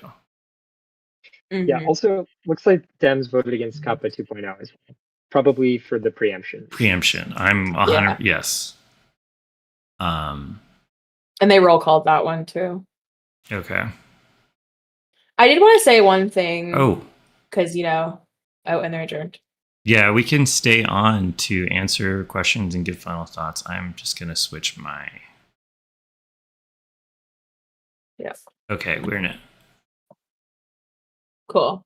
Yeah, I just wanted to say one piece of, we get the like, oh, you don't want to actually protect kids a lot, and the lawmakers are more responsive to that. We, I think, deeply understand why we're doing this, and that we actually do deeply care about kids online, and know that that's why we don't want more censorship and surveillance for them to have to traverse online. And a lot of these proposals would do that. And I have a lot of problems with the idea that the only way we're protecting kids in Congress is through censorship and surveillance bills. And I think it is a public safety narrative that advocates run into a lot, that, in order to have communities that are safe in person, in order to have communities online that are safe, that we need to just like break encryption, be able to surveil everybody, take down all this information. That's what will protect people. That's not true, right? Like it's not true. If you talk, and I think with parents that are concerned about this, I think I'm actually more frustrated at this point that this is the crumbs that they're being given from Congress. Like, and I think that we are really in the weeds, so it gets really frustrating. But when it comes to the parents that are actually at Congress or online advocating for some of these bills, like I actually am just frustrated that they're not being met with like actual solutions coming that are actually could have interrupted something that harmed their child, and instead are be giving crumbs like COSA at this point, and so I just want to say that I think like I actually don't think that we're pitted against parents. We are actually have like a shared goal of like interrupting actual harms that young people are experiencing, and we're limited by what Congress actually puts in front of us rather than real solutions. And I feel like I'm a broken record, but a lot of these issues around drugs, mental health, harm reduction, access to healthcare, all of which has not a lot of voice in Congress, right? Even though it should. So just to say that, I think like, there are parents in the room right now that I think are being to some degree exploited by the way that Congress doesn't actually move on resources for us and just gives us more surveillance and calls it a day. Yeah, I was going to say too, we also like have tackled this question pretty recently. We hosted a panel last week on how to actually keep kids safe online. And I posted a YouTube link to that. It was a LinkedIn Live event, but it's on YouTube now. If you want to check it out, it's in the chat. We had a really good discussion, I think mostly parents or folks who work with kids, talking about how online safety for kids is quite complicated and is not something that is best addressed through sweeping legislation. A really good example of how these bills harm kids' safety is the act that would prevent kids from using disappearing messages. That is not just like that's not an optional thing. It's like just straight up banned. If you're a minor, you cannot use disappearing messages on anything. And that is like, I think, just so obviously flies in the face of even the like parents' rights framing, which I think is deeply flawed. But like, if I were a parent, I would want to be able to turn on disappearing messages for my kids. I would want to be able to keep them safe by doing that. And that bill would take away a parent's ability to do that, right? Like that's just making people less safe and taking away their options. And so, yeah, if we want to address this issue, we need to do so thoughtfully. And things like age verification mandates stop us from being able to be thoughtful about it and just force us into this model of here's how we're going to address safety. Yeah. And just a real quick wrap up. I know a few people are asking what happened. So want to reiterate for folks that weren't here earlier in the stream or weren't paying attention earlier stream. This is the first stop for these bills. And it's not necessarily the biggest stop. The biggest stop is going to be the full committee markup, which we're expecting in January, February. So what happened was that I think all of the bills that they brought up passed on either a voice vote or a roll call vote, including the bills that we really don't like, and including some bills that we were, kind of meh or neutral on / bills that we liked, which were, to be clear, the minority. But, so lots of bills in there that we would classify as bad internet bills passed on the voice vote. We were expecting that because of just the way that these things work politically. A lot of the fireworks, if they're going to happen, are going to happen in the full committee. And so that's where we really have to put a lot of pressure and work hard to get things done. And so yes. So disappointing, not unexpected, not the last chance we have to really influence members, to talk to them, to explain why these bills are bad. A couple of things that were bright spots were, one, forcing the roll call vote on COSA, all the Dems voting no, even if for the wrong reasons, are good. And also just where we're at in general on COSA. That being said, it will continue to be a problem until we convince a majority of members that it's bad policy and that it is dangerous to people's rights of free speech and access to information. I also just want to reiterate that we've been in this position before and it didn't result in COSA getting through the finish line. And also reiterate what Matt said about, because of kind of the divisive nature between the House and the Senate, that is actually even more in our favor here. So again, we have to stay vigilant. I'm glad that I mentioned in the chat, the fact that hundreds of calls have gone into the subcommittee today is great. That is exactly what we need in order to show folks that this is as controversial as it actually is. What we see on the Hill is often online in our communities, everyone is we hate COSA, COSA sucks, all this stuff. And then on the Hill, it's everything's totally fine. We don't hear those people, right?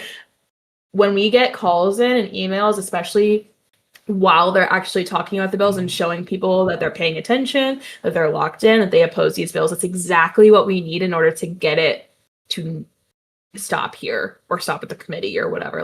In order for COSA to not get to the finish line, we're showing them it's controversial. You shouldn't attach this to must pass legislation. You shouldn't put this in other packages. And same with Screen Act, same with all of the other age verification mandates as well.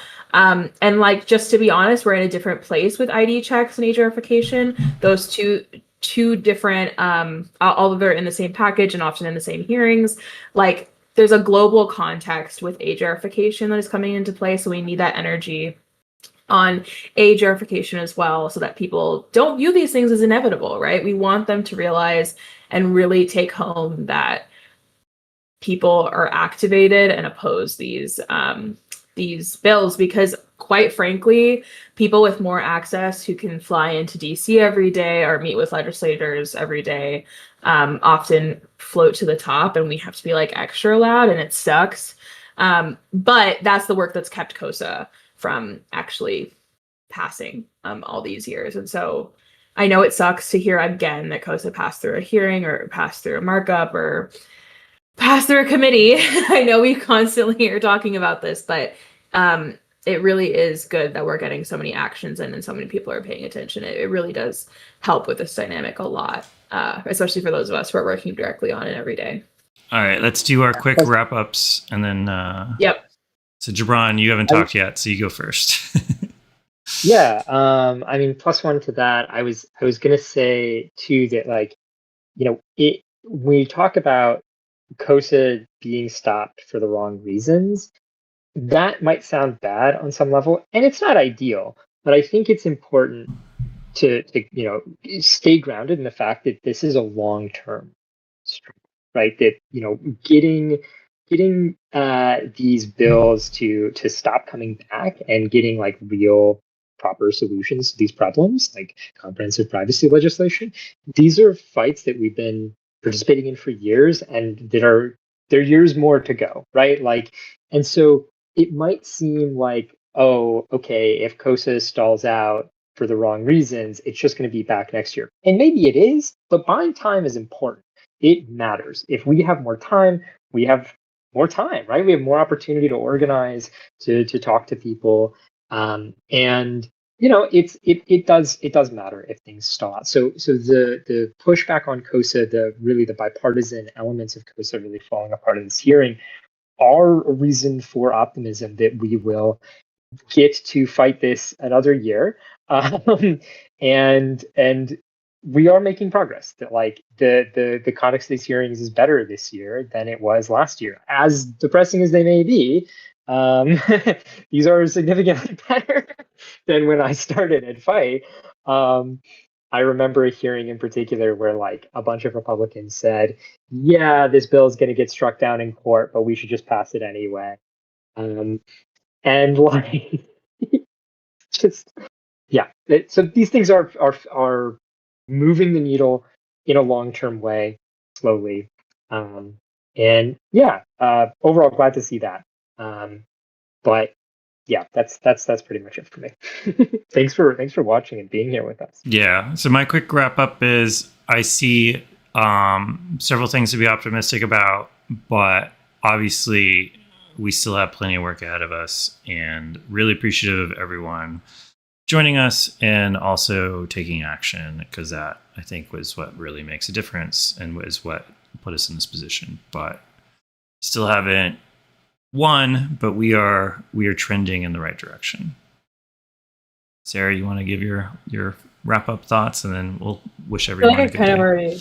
Yeah. My wrap up thoughts are keep calling, keep posting, keep activating people, and we'll keep fighting these back. And also that like we have resources. If we're wanting to push calls, I know people in the chat are very aware, but just to say it, badinternetbills.com, we're pushing a lot of actions from there right now, and we want to keep that trending. We want them to feel like they're being inundated with people calling and emailing them. So badinternetbills.com makes that really easy. I have a pop-up there that if you put your phone number in, it automatically calls all the offices from the committee, as well as your house and your rep. And I changed that action based on who we're trying to get calls into week by week. We also have stoponlineidchecks.org, which is a great place to call and email on age verification, on online ID check bills. We have a lot of resources on there. Our socials obviously can give you ways to share things with your community online. We have stoponlineidchecks.org/abortion, which talks specifically about abortion information being censored by companies who are pre-complying with online ID checks. We have a lot of resources. We're constantly pushing things out, so your support means a lot, and we'll keep doing it. All right. Thanks so much, everyone, for tuning in and for asking good questions. See ya.